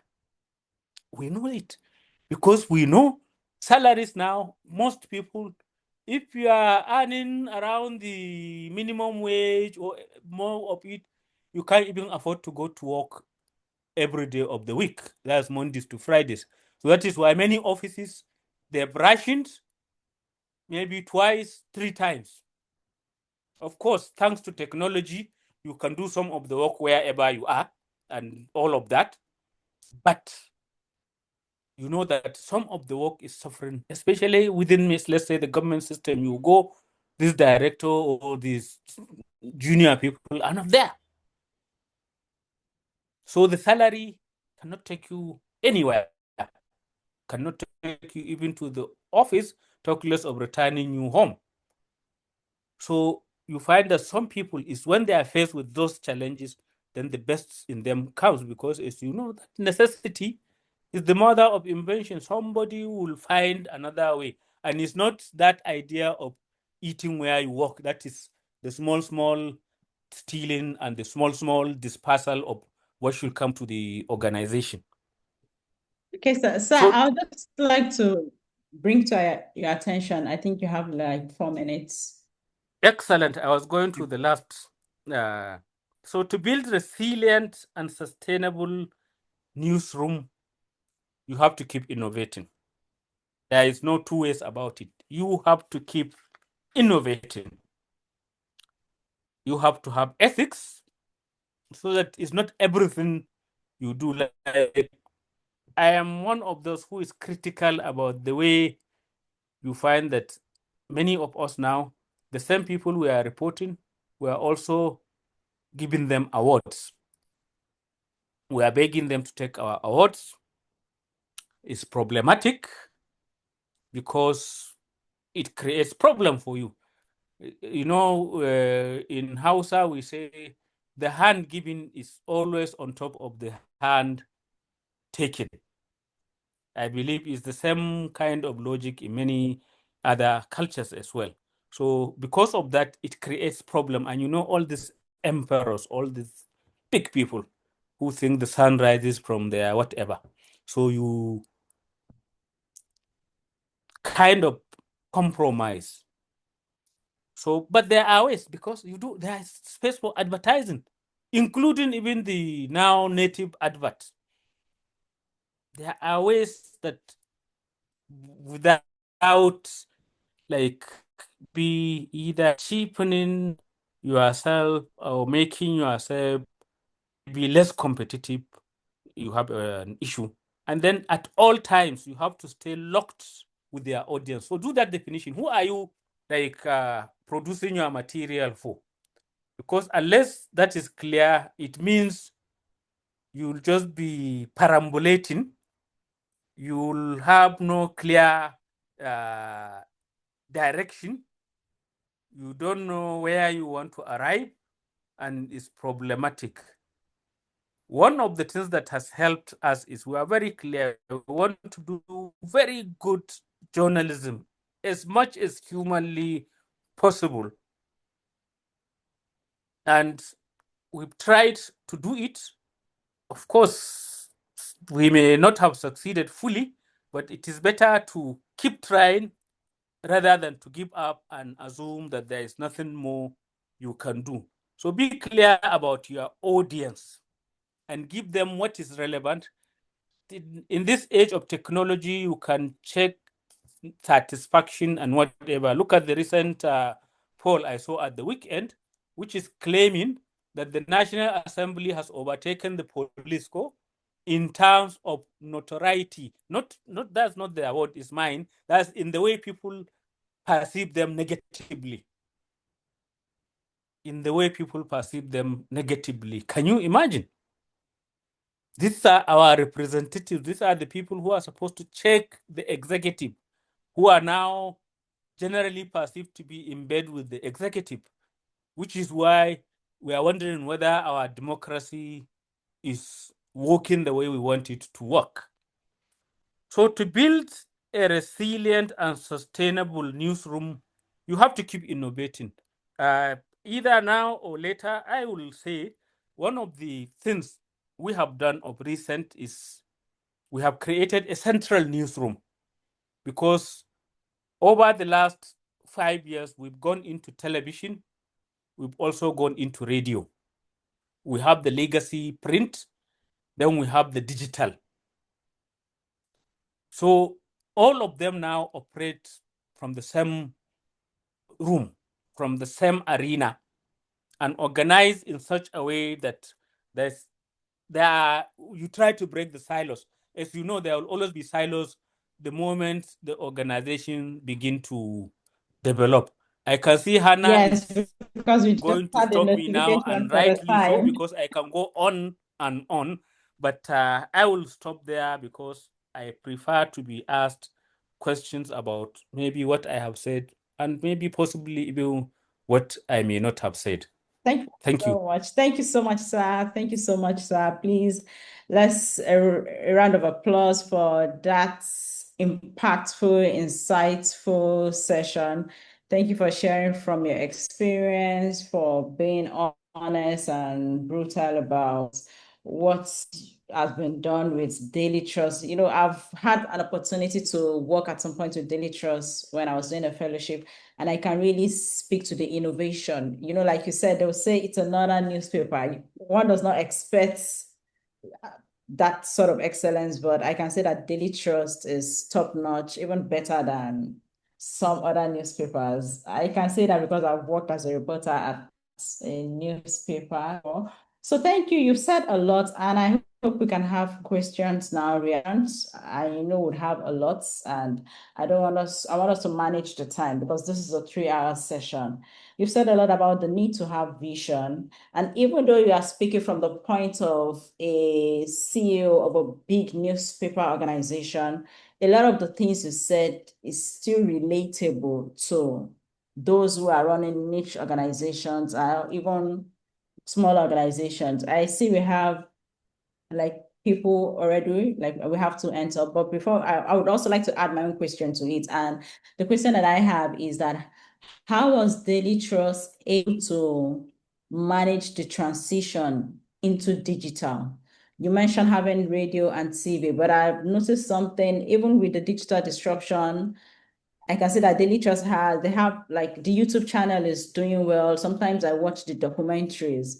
So how did you manage that transition to digital, especially on social media platforms? And so that is one question. We can take another question and then maybe we can answer those two questions first. So Husseini Garba Mohammed, yes, we are ready to, if you can take your question, that would be great. If you can ask a question. You're muted. Yeah. Okay, I can hear you now. Okay, I'm Hussein Gurba Mohammed. Mine is not a question, but I just want to comment about our Oga because he is my mentor, and based on the presentation he did, and before the other person, I was so impressed because I just want to mention to the audience that he invited me and gave me a mentor whereby I even mentor others. Like if you can remember, we have a story about illegal drug business in Abuja, which I think I am part of the map out of how the investigative will take up. So I just want to say thank you and to all our audience, because we as journalists, we have the role to play in so many other to impact the life of other people.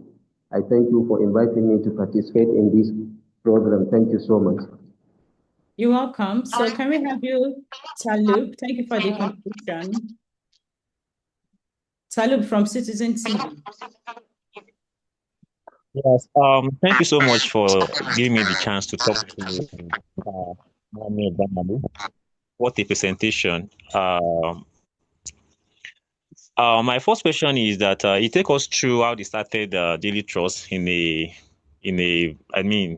boss quarter or something during the time of a maximum ruler. And my first question would be, can he tell us what exactly the major breakthrough that they have? And what has been keeping the media trust up to this date? And the second Sorry, what was your question would first be one? that you talk of, The first the first question is that, okay, yes, what was your first major breakthrough? Okay, breakthrough. And what has kept media trust up to date, considering the kind of strong competition in media industry in Nigeria? And second question also is that you talk about kind of quality of journalism that we are having at the moment compared to your own time when the journalists, to governments to watch it. But now we are having kind of shallow reporting of issues around the country. So what would be the factor that you think responsible for this, for lack of in-depth reporting analysis in journalism, sir? Thank you, sir. Okay, thank you. So I would like to get your response. I think we have like some questions around first major breakthrough for Yes. Daily Trust and what has been. Okay, very good. Thank you. Can you hear me? Yes. Yes. Okay. So you asked, Hannah, how did we manage the transition into digital, especially on social media platforms? I think by being inquisitive, by never resting on our oars, by also seeing that that is the future. So whether you like it or not, you have to move in that direction. Otherwise, you lose the audience, because that is where the audience is. I remember we had one facility trip organized by the World Editors Forum, which took us to all the major newspapers in the US. That's Wall Street Journal, Washington Post, New York Times. I think there's another one also.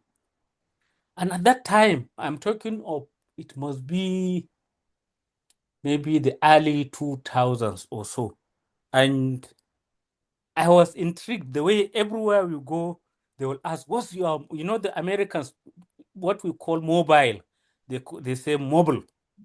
What's your mobile strategy? At that time, I couldn't understand.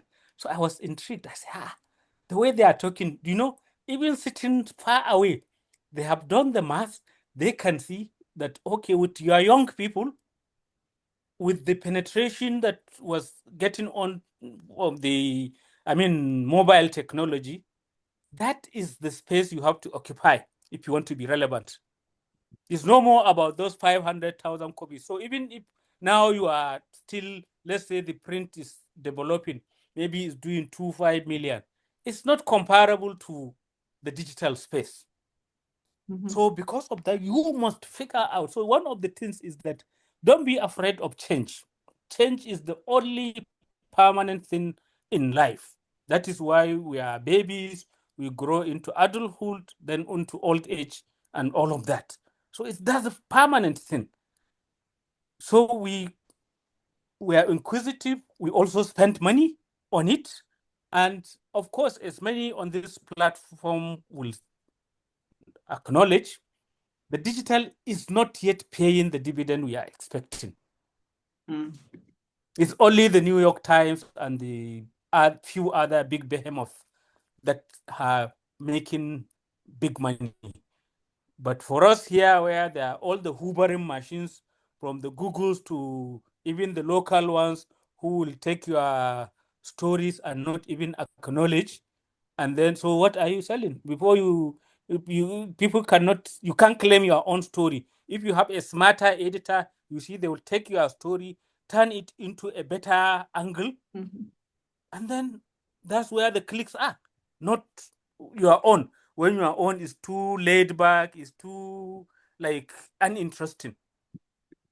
So that's why for everybody, as for us, you must figure out and also ensure you are in the media, in the digital space as it evolves. Today, we may be talking about YouTube, about Facebook, about WhatsApp, and whatever.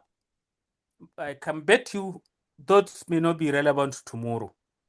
I remember some guy came to visit me in the Media Trust office, and he was saying, have you figured out this WhatsApp thing?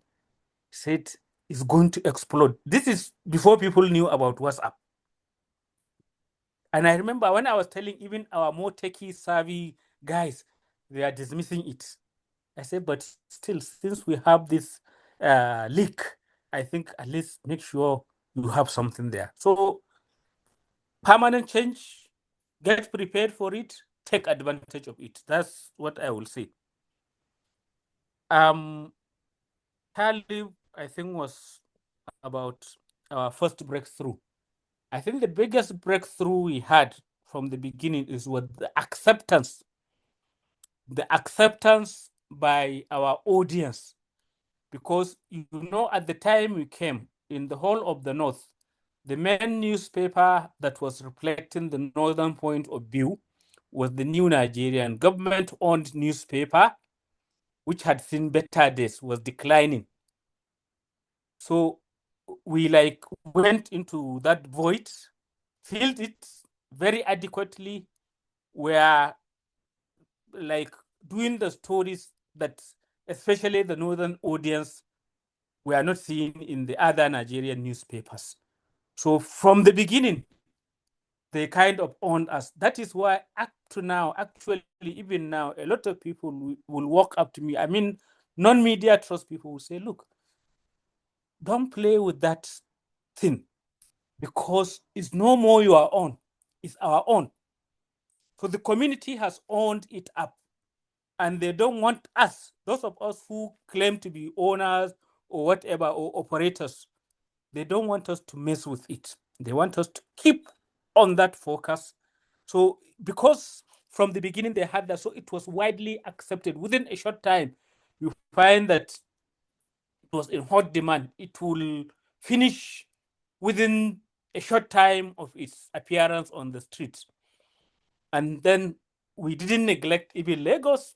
I know that we had difficulty in Lagos, in the southeast, but by the time we did stories relevant to those communities, we begin to vary, even to have the Lagos edition and all of that, so that they will see that there is a story from Ajegunle. People begin to take note. Or there is a story about business, which affects Broad Street then, which was then the most important financial street in Nigeria. They begin to take notice. So, and then the rest happened with time. Then you also ask, what is responsible for the lack of in-depth reporting? It didn't start today. Actually, the rain began to beat us, if I could use Achebe's word, Chinua Achebe, a long time ago. The rain started beating us since the 1980s, the late 80s, the early 90s. Then by the year 2000s, we, of course, if you remember the focus, the political reporting, the anti-military rhetoric, all of that, which the media, because of the history, has always been clamoring against the establishment from the days of Herbert Macaulay before independence to up to the June 12 crisis and whatever. But you know, part of the problem now is that the June 12 people have gotten power. They are used to adversarial kind of attitude, and they are like trying to learn now how to deal with when you have the power. How do you use it for the public good?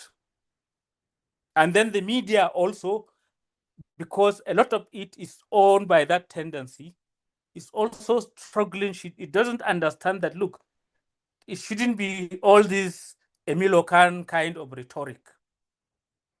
It should be better than that because we want a better Nigeria. We want a better Nigeria. We don't want every time all the bad statistics from maternal mortality to unemployment to Japan to whatever is about Nigeria. No, we want other people coming.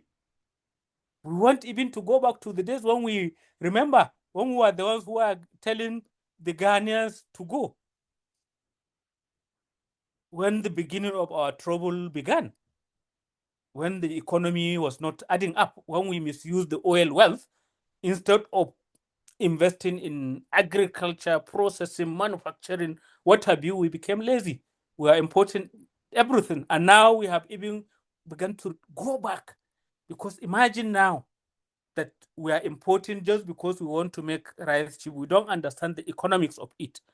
That it is better when you have a little more expensive rice that is serving your system, that is keeping your farmers employed, than when you have a cheaper rice that is keeping the Thai, the American, and other farmers employed, and then you are on. Now they are adding to your unemployment statistics. So, and these are the things that the media should be more concerned about rather than all the superficial award giving, backslapping, going to bed with the people in power, the power elite, and all of that. Celebrating when Dangote reduces 5 naira from the price of fuel. Haba. You should do better than that. Okay, thank you very much, sir. Thank you for that submission. So I understand we still have some questions in the chat, but I feel we can still take them up as we're moving into the next item on the agenda, which is the leadership conversation. We are very, very deliberate about the time so that we don't go beyond the maximum time set for this masterclass. And I just want to say thank you to everyone for still listening, like for your attention. So we'll move quickly into the leadership conversation now. And we'll still have our resource person, Mr. Dan Ali, Mrs. Motorayo Alaka. And for this session, we're still furthering the conversation, exploring how newsroom leaders have navigated funding uncertainty, sharing lessons from the journey from dependence to resilience, and strengthening participants' capacity to lead through change and disruptions.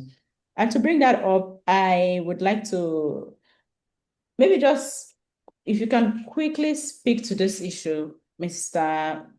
Dan Ali, and because there's a question in the chat from, I think it's from Zipporah Peter, saying, what are the top 3 revenue streams you would recommend for a local radio station that wants to become financially sustainable without compromising editorial independence? So if you can just maybe fit this into the discussion on Yes. the revenue. Yeah, I would like to start with that. Yes. One of the interesting experience I had about small radios was in neighboring Niger Republic. There's a city in Niger called, it has twin name, either Damagaram or Zinder.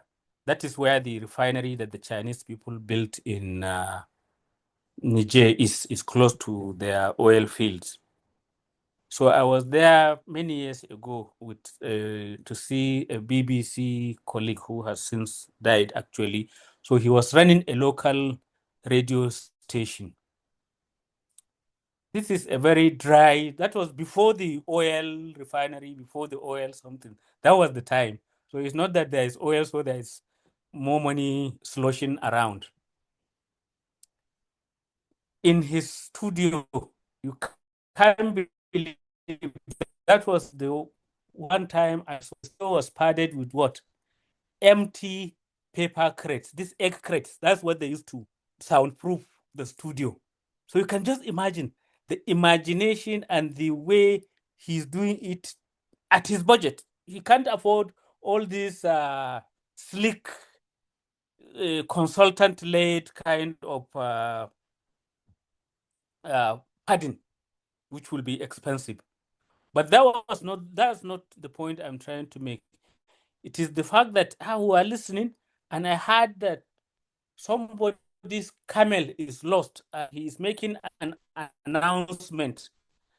If any seen this camel with this characteristic, because is where you have all these we call them buzai, all these like Tuaregs, a bit of them, they have camels and livestock and whatever. So this man's camel was missing, and he was making the announcement on that local radio station.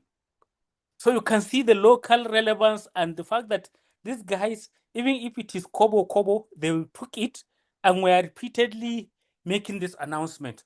So the point I'm going in a roundabout way to answer your question is really go local, not just with the news.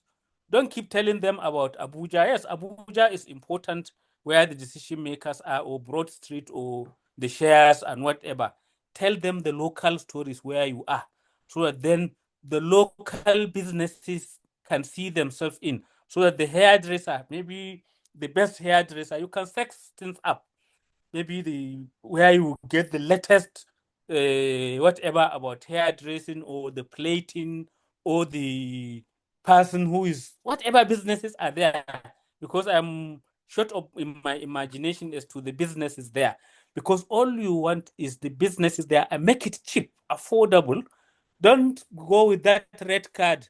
There's a red card that the big ogas in the advertising industries have. It won't work. So knock it down. If they are saying 10,000 collect 2,000 where you see it and make the necessary thing. So go really local with the news so that it's relevant to the locality. There is an accident there, or there is some burglary or whatever, you tell it, or they have a blocked drain or whatever, or like even in the street where I live in Abuja, can you believe some guy in the middle of the night, 1 a.m., will come and be joyriding, and with that awful sounding kind of exhaust, 1 a.m. So for community in this area, that's our complaint. So reflect it so that maybe the authorities will see it and they will do something about it. This, for me, is the key thing for you if you want to like be successful as a local radio. Tell the human stories, go there and really immerse in it and get your audience to lock on to you. On exploring how news readers have navigated funding during uncertainty, I think one of the biggest uncertainties we had and we now have, was the COVID, when you can't even distribute, it's physical newspapers. There are times when they are saying that even touching the newspapers, you can get COVID. So you can see, I saw the Indians had to struggle with it because India still is the biggest print media market now. They are doing still millions. So during COVID, they had to get the scientists to dispel that rumor for their business to keep going. So luckily here, yes, the newspapers, were exempted in this, they could circulate, but the advertising dropped drastically.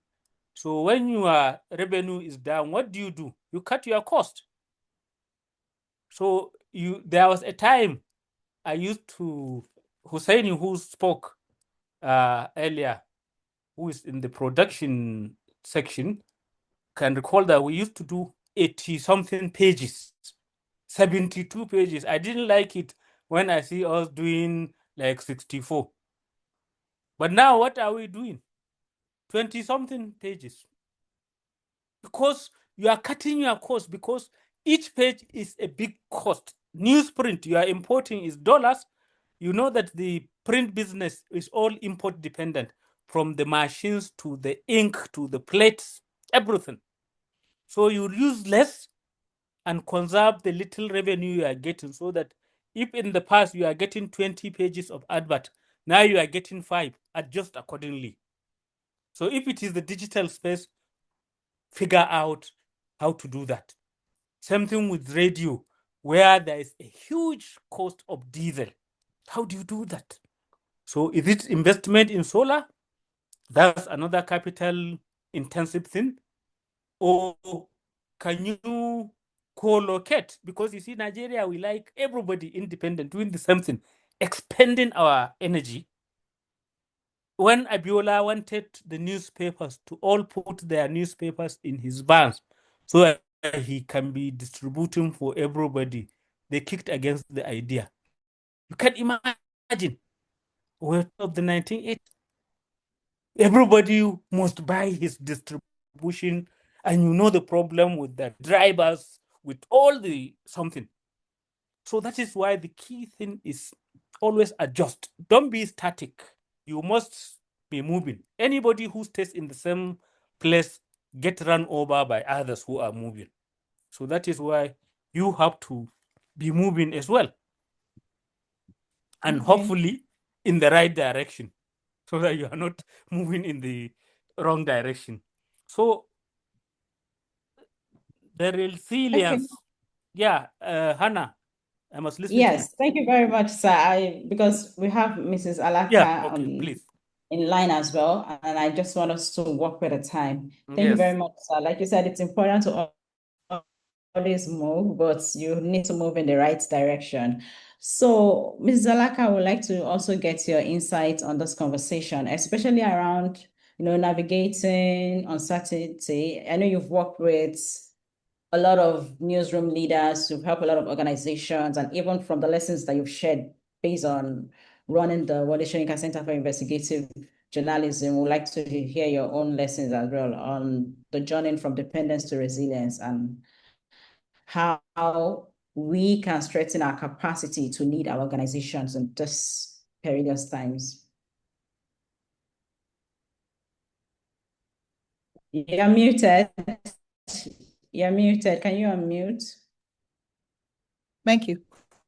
Just to start by wading in on the conversation on what a local media can cover, I also responded in the chat, and it's interesting that the things that Mr. Dana Lee raised are also the things that I raised there about you focusing on what is the people's daily business, what makes them get around, what is important to them. And interestingly, obituaries. You know, we don't cover obituaries well enough in this country as it should be. That is a major source of income for many media organizations, and not just a poster. You know, the way we cover obituary is a poster mentioning the exits, but actually to be able to write about the person who died and what happened, or, you know, their life and all of that. So that's something to explore because people care about life and death. So look, but you have to look at, do a mapping of your area. You know, a lot of times editors, what I've noticed is that we're so busy running to the next news that we have very little time for reflection. As a leader of a newsroom or a leader of a not-for-profit, an organization that has to do with journalism, or a leader at all, you must dedicate time for reflection. You must dedicate time for thinking about why you do the things that you do. You must just dedicate time. Think about, why am I doing this thing? What have we been doing? What does this mean? For once, be the audience. Don't just be the person who is producing the news. Try to look in from the outside and reflect on what you're doing and why you're doing it. Who are our audience? Thank God that, like Mr. Danali said, the analytics are there now. So you can actually check the numbers, whether, you know, there's a particular news that people click the most, or there is and this is not to support click happy, you know, writing. Don't become sensational and unprofessional just because you want to get the clicks, but to actually interrogate where our audiences from, what are the news that people care about. You might realize, for instance, that for instance, let me pick a controversial thing about, you know, Akara. That's the first lady is being hung for. You might realize, but can somebody actually, you know, we were at another meeting yesterday where one of the editors told us that they would do a story on Akara sellers. And I told them that they should actually investigate, you know, the big Akara sellers in town. And they will find that, you know, those businesses have sent hundreds and hundreds of students to people to school, and they are supporting families. Of course, it's not to say that we want to run an economy that is based on just street food, but, you know, we have to also approach those stories and look at, more than repeating what everybody's saying, what story can you tell from them? On being able to stand tough times, honestly, you just must be true to your core of what you want to do. You have to have the capacity to wade through. So there was a time when I was doing WSIJ to work. And of course, because by the time I left WSIJ initially to go to the banking sector before I came back, the difference in salary was massive. I was working in a stockbroking firm and coming back here, it was a lot. So personally, I was taking a huge pay cut to come back to this industry, but I was sure that was what I wanted to do. So what did I do? I would accept transcription jobs from international journalists. I help them to transcribe and edit stories. So I did things that were in line with my profession, while I waited for the job to be able to pay, while I kept building the job to be able to pay better. Albaka Radio that we supported I'm still supporting Ilori. What they did was they invested in solar, so that right now they are off grid. So they only use solar for their energy, and that has helped them. They are still operating, you know, every day there, and they are giving that alternative news that their society needs in Kwara, Ilorin, Kwara, where they are based. So you have to keep showing up in some way. You might not be able to show up, like Malam said, you might not be able to do 80 pages again, but you are doing 28 pages and you are still printing every day. So you keep showing up. And then digital, a lot of us that have print and have digital, we use our digital platforms like archives, but it's not supposed to be so. Your digital platform has so much space. You're supposed to do unique content and have unique audiences that probably only go to your digital platforms to take news. So if you belong to a print platform that is just using its digital to repeat the stories on print, then you're not doing digital any service. Then curiosity, stay curious. The fact that you're going to tough times, stay curious. Ask questions about what is happening around, what collaboratives you can join. What if you cannot do a proposal alone? Can you join with others to do this? You just have to keep going at it. Like if I have specific organizational examples, I'll be able to drill down with you because I've built an organization, so I'm an entrepreneur. So if I had specific examples, I would have been able to be more specific. Let me stop there, Anna, because of time. Thank you very much for that contribution. And then we come back to Mr. Dan Ali. I think there was a point we were trying to make the other time. And if that is not the case, I think the question that I have is, when you mentioned the thing about not benefiting from the dividend from the digital. So how do you think that story can change? How can we get more from our content, especially publishers in this part of the world? Well, it's the constant innovation. You don't give up. What is happening, like in media trust, is that it is still almost the rejected stone that is still the cornerstone. That is the print part of the business that is bringing the money that we are investing in the digital platforms and also in the broadcast area.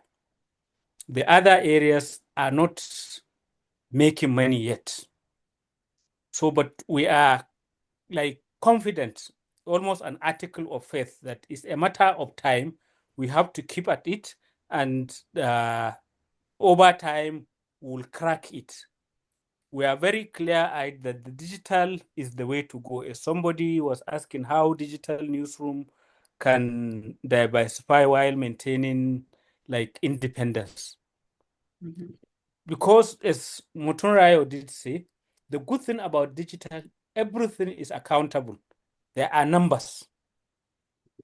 There are stories you see that everybody is talking about. There are stories that editors do and they fall flat. And you are supposed to learn from that. Think of, is there a new angle to a story that has been shared to a story that has all the clicks you can imagine? And because there is benefit from that, that is what you can monetize. That is why the YouTubes and whatever will give you a piece of the action. Of course, they retain more for themselves, but you are a small player in that scheme of things. So be mindful of that. Keep improving your game, making sure that you are doing something unique to yourself. Because, for example, we are in northern Nigeria.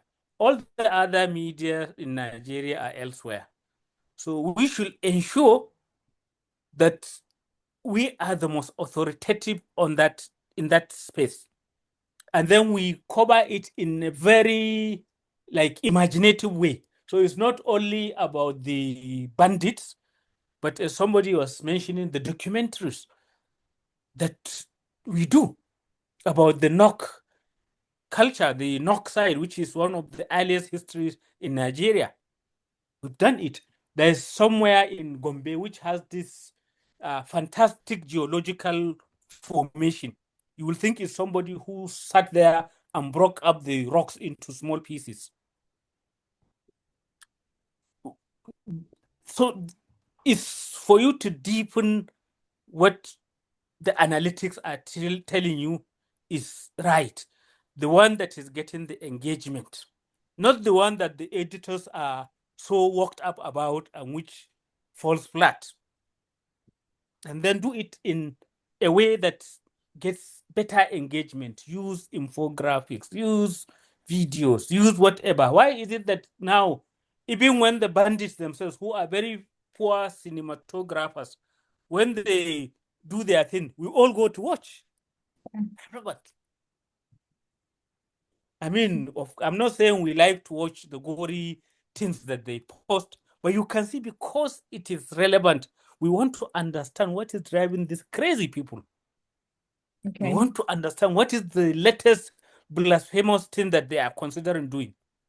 Okay. What is so that I think is important.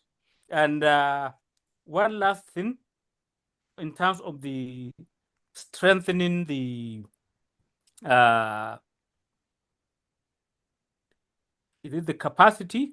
Yes, the capacity. The capacity and the I can't read my own handwriting. So Yeah, yes, strengthen capacity to lead. Exactly. That means being open to change, because if you as the leader, you are like, you don't like change, you like to do the things, you like to remain in your comfort zone, then that means you can be sure soon your organization will join the list of all those historical things that have come to pass. I like that poem about Ozymandias. Here lies Ozymandias, king of kings. It's a statue, it's a poem. So you become like that. That's history. It's gone. So you must be open as a leader. You must be the chief innovator. You must be the one that doesn't reject when some small official within the organization comes up with some fantastic idea. You don't get it shot, even if some other people want it shot. Thank you very Shut much, down. sir. Yes. Thank you very much, sir. Yes, be the chief innovator. A round of applause for them. Thank you very much, Mrs. Alaka. Thank you for this insight.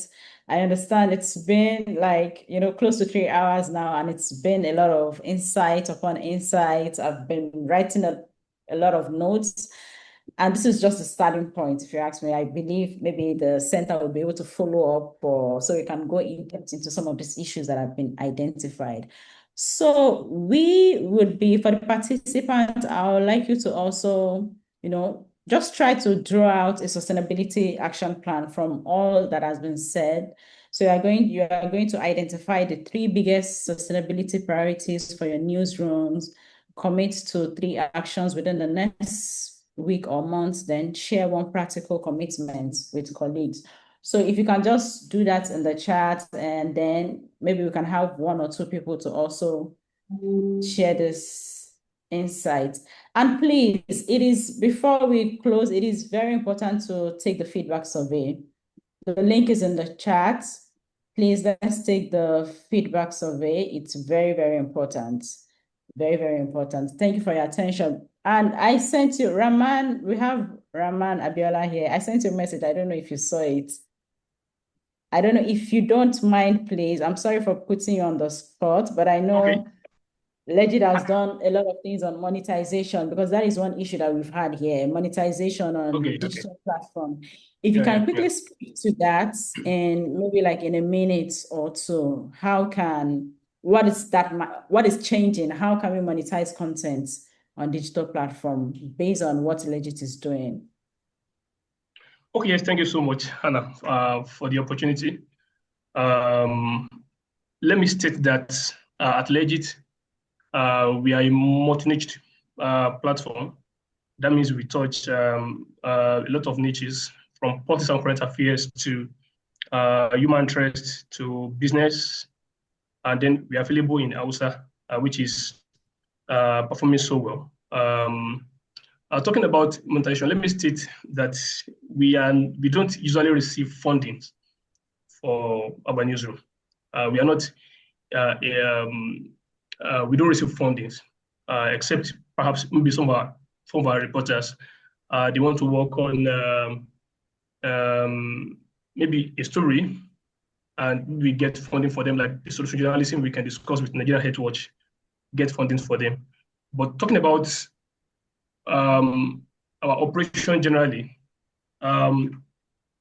what we do is we have a sales team. They get the money in, and where the money comes from is largely from ads. Number one is programmatics. As you know, if you visit Legit website, you see a lot of ads from big organizations, probably programmatic ads, programmatic ads like what we have with Google, or maybe direct ads. This can be in form of video. It can be in form of PR. Like this particular quarter, we have a sales team who put a deal of 78 million naira.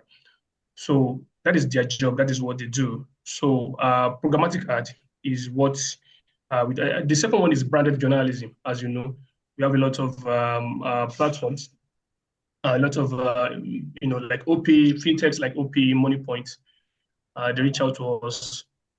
They want to get maybe they want to play some adverts, or maybe they want to just want to put something up there. So we liaise with them. And the second one is like, part of brand journalism is the press release. Some organizations will send us press release, which we publish as part of PR package.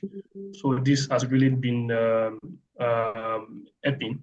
So, but I don't rule out the possibility of funding. As I have said, in the past, we've been a beneficiary of Google Fund, and that was actually what we used to create our video. Our video department for the entertainment team. However, we are largely on programmatic RTB, like Google Ads, Ad Exchange, header bidding, which is dynamically targeting maybe some geography, device, or behavior. And we have sponsor and branded content, I've said, and then we have premium brand takeovers as well, and video advertising. So that is what we've been using to do. What I would say last from me is, platforms should, especially, I can't talk about small organizations, but big organizations like Legit, they need to have very strong sales department. They're the one doing the job, meeting corporate bodies, organizations. As editor-in-chief, I get involved in some cases, but they have their head who they run things together. So that's my comment, Anna. Okay. Yeah, thank you very much. And sorry for just bringing you up on the spot, but I knew like there are insights that one can gain from your experience. And thank you for sharing that, saying it's important to have like a sales team. So we have to think of media business like a critical business. It is business. It's not just like a passion. Even maybe think it beyond social entrepreneurship. Think of it like a business and Please, Anna. Under that, I think we have to look into the business side of media as well, and that is where it comes in. I talk about funding, that we don't get funding from probably Makato Foundation or what we have the Pulitzer funding for some of our editors, in which I help them write the proposal, and we get the funding like $1,000, $2,000, and they work on the story. But general, so. I think social media is also part of it. So our Facebook pages, we have 5 pages, they are monetized. Okay. And as you know, that is a big money for us as an organization. So we have to look into this. Media organizations need to have different revenue sources so that it will keep them afloat. So as market continues to change. Okay, thank you very much. So to the rest of the participants, please, I posted a question in the chat. I just wanted to identify the 3 biggest sustainability priorities for your newsroom. Based on the insights you've gained from this masterclass, what are the 3 biggest sustainability priorities for your newsroom? What actions are you committing to within the next week or within the next month? If you can't get 3 actions at least, maybe even if it's 1 action, and then share 1 practical commitment with colleagues, like with people here. So Can anyone share their insight? If you'd like to share your insight, please raise your hand or just type it in the chat.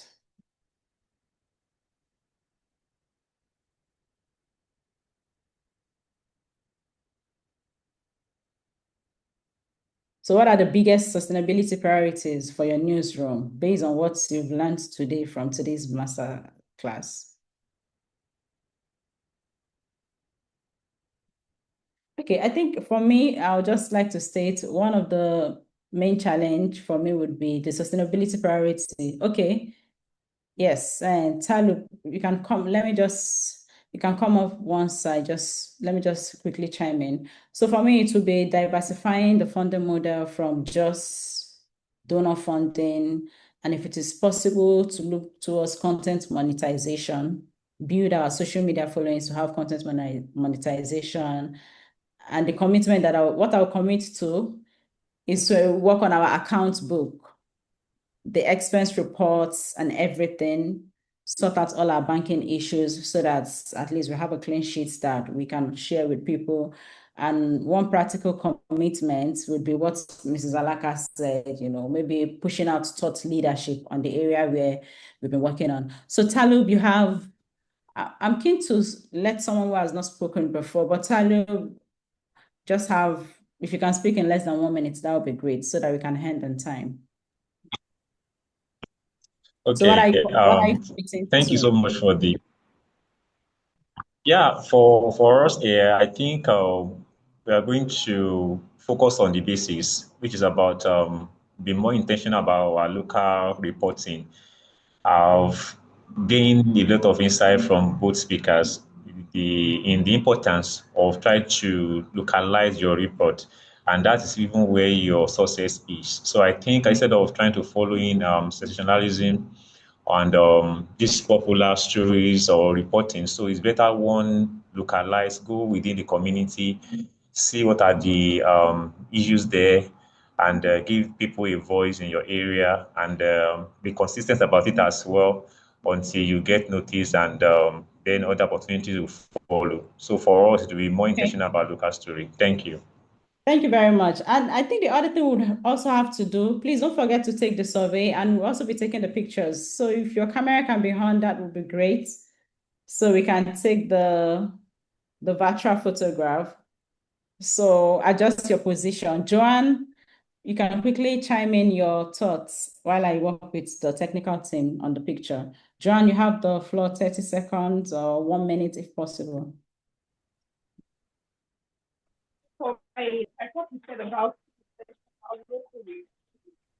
I would leverage it, and I also would like to do look at spotlighting people's journey. I think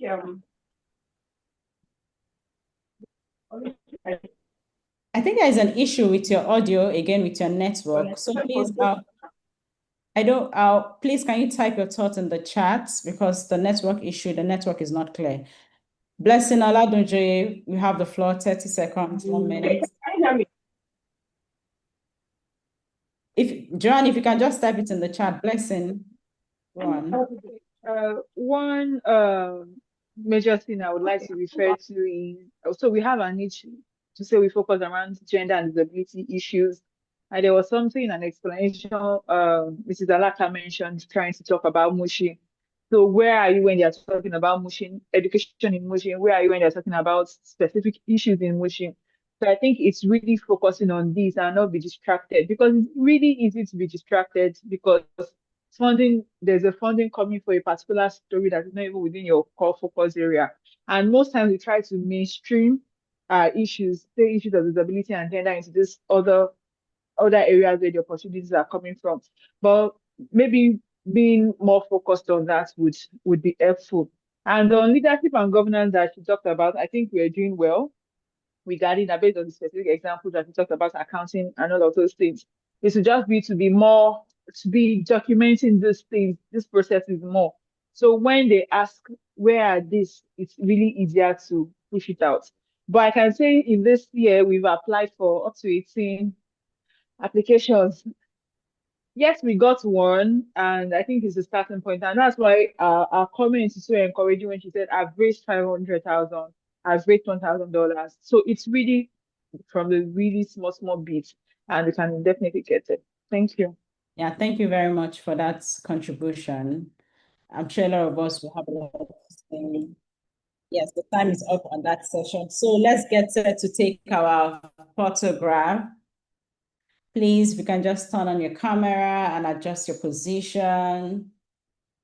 Hussein, Gaba, Mohammed, I'm calling people out, so please turn on your camera. Oladimiji Usman, Oluwabukola Akonde, please. Oh, sorry, your camera is on. Apologies. Shalom Kasim, we need your camera to be switched on so we can take our group photograph. And Tayo, please switch on your camera. And if you are still having issues with the survey, the feedback survey, please maybe reach out to the technical team. I'm just trying to follow up. Are you ready to take the photograph? Rahman Abiola, we need your camera on, please.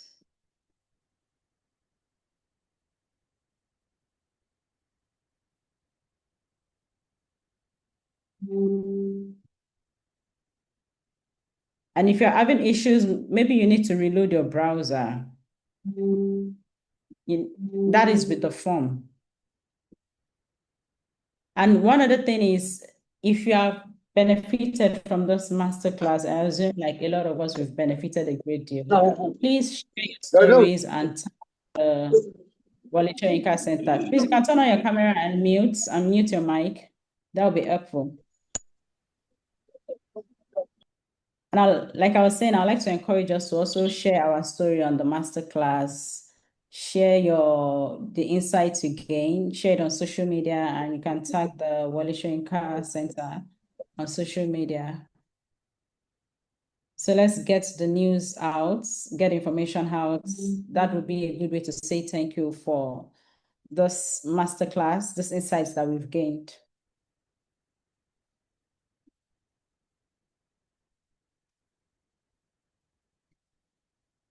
Okay, are we ready to take the photograph now? Yeah. Okay. Oh, you've gotten the pictures already? Yes. Okay. Thank you very much, everyone. I don't know if there will be like a closing thought from the center. Yeah, thank you. So Anna has thanked and welcomed everybody. Let me start by thanking Anna for doing the fantastic job I was sure she would do for this session. No surprises at all. You've handled the session extremely well. Thank you. And thank you to our resource person, Mr. Manuel Danali. It's always a pleasure to have you in the room. Thank you for walking talk and being able to share from that walk with us. Thank you to all the participants. Please fill our survey form for feedback. We really want to learn what we can do better. And we also want to know what areas we can meet you at. Perhaps we'll do a more technical section about the business parts of journalism, where we use perhaps examples of existing organization and we break things down as to what is possible. We would love to do that with you. Just stick in there and keep doing your great work. I tell you, and then keep being strategic and keep being business minded, but do not do business that makes you forget the ethics of this profession. If you follow the ethics, then you have moved profession. And if you want to move, it's okay to move. But if you want to do journalism, the overarching central thing is public interest. That public interest, if you do it very well, it can also be extremely lucrative. So stay in there. We wish you all well in all of your organization. And thank you again for joining. And thanks to the WSIJ team and all of the technical team for the support that we have gotten. to have this done. Thank you very much. Have a good afternoon. Goodbye, everyone. Enjoy the rest of the day, and let's continue the conversation on social media. Thank you so much. Thank you for the opportunity.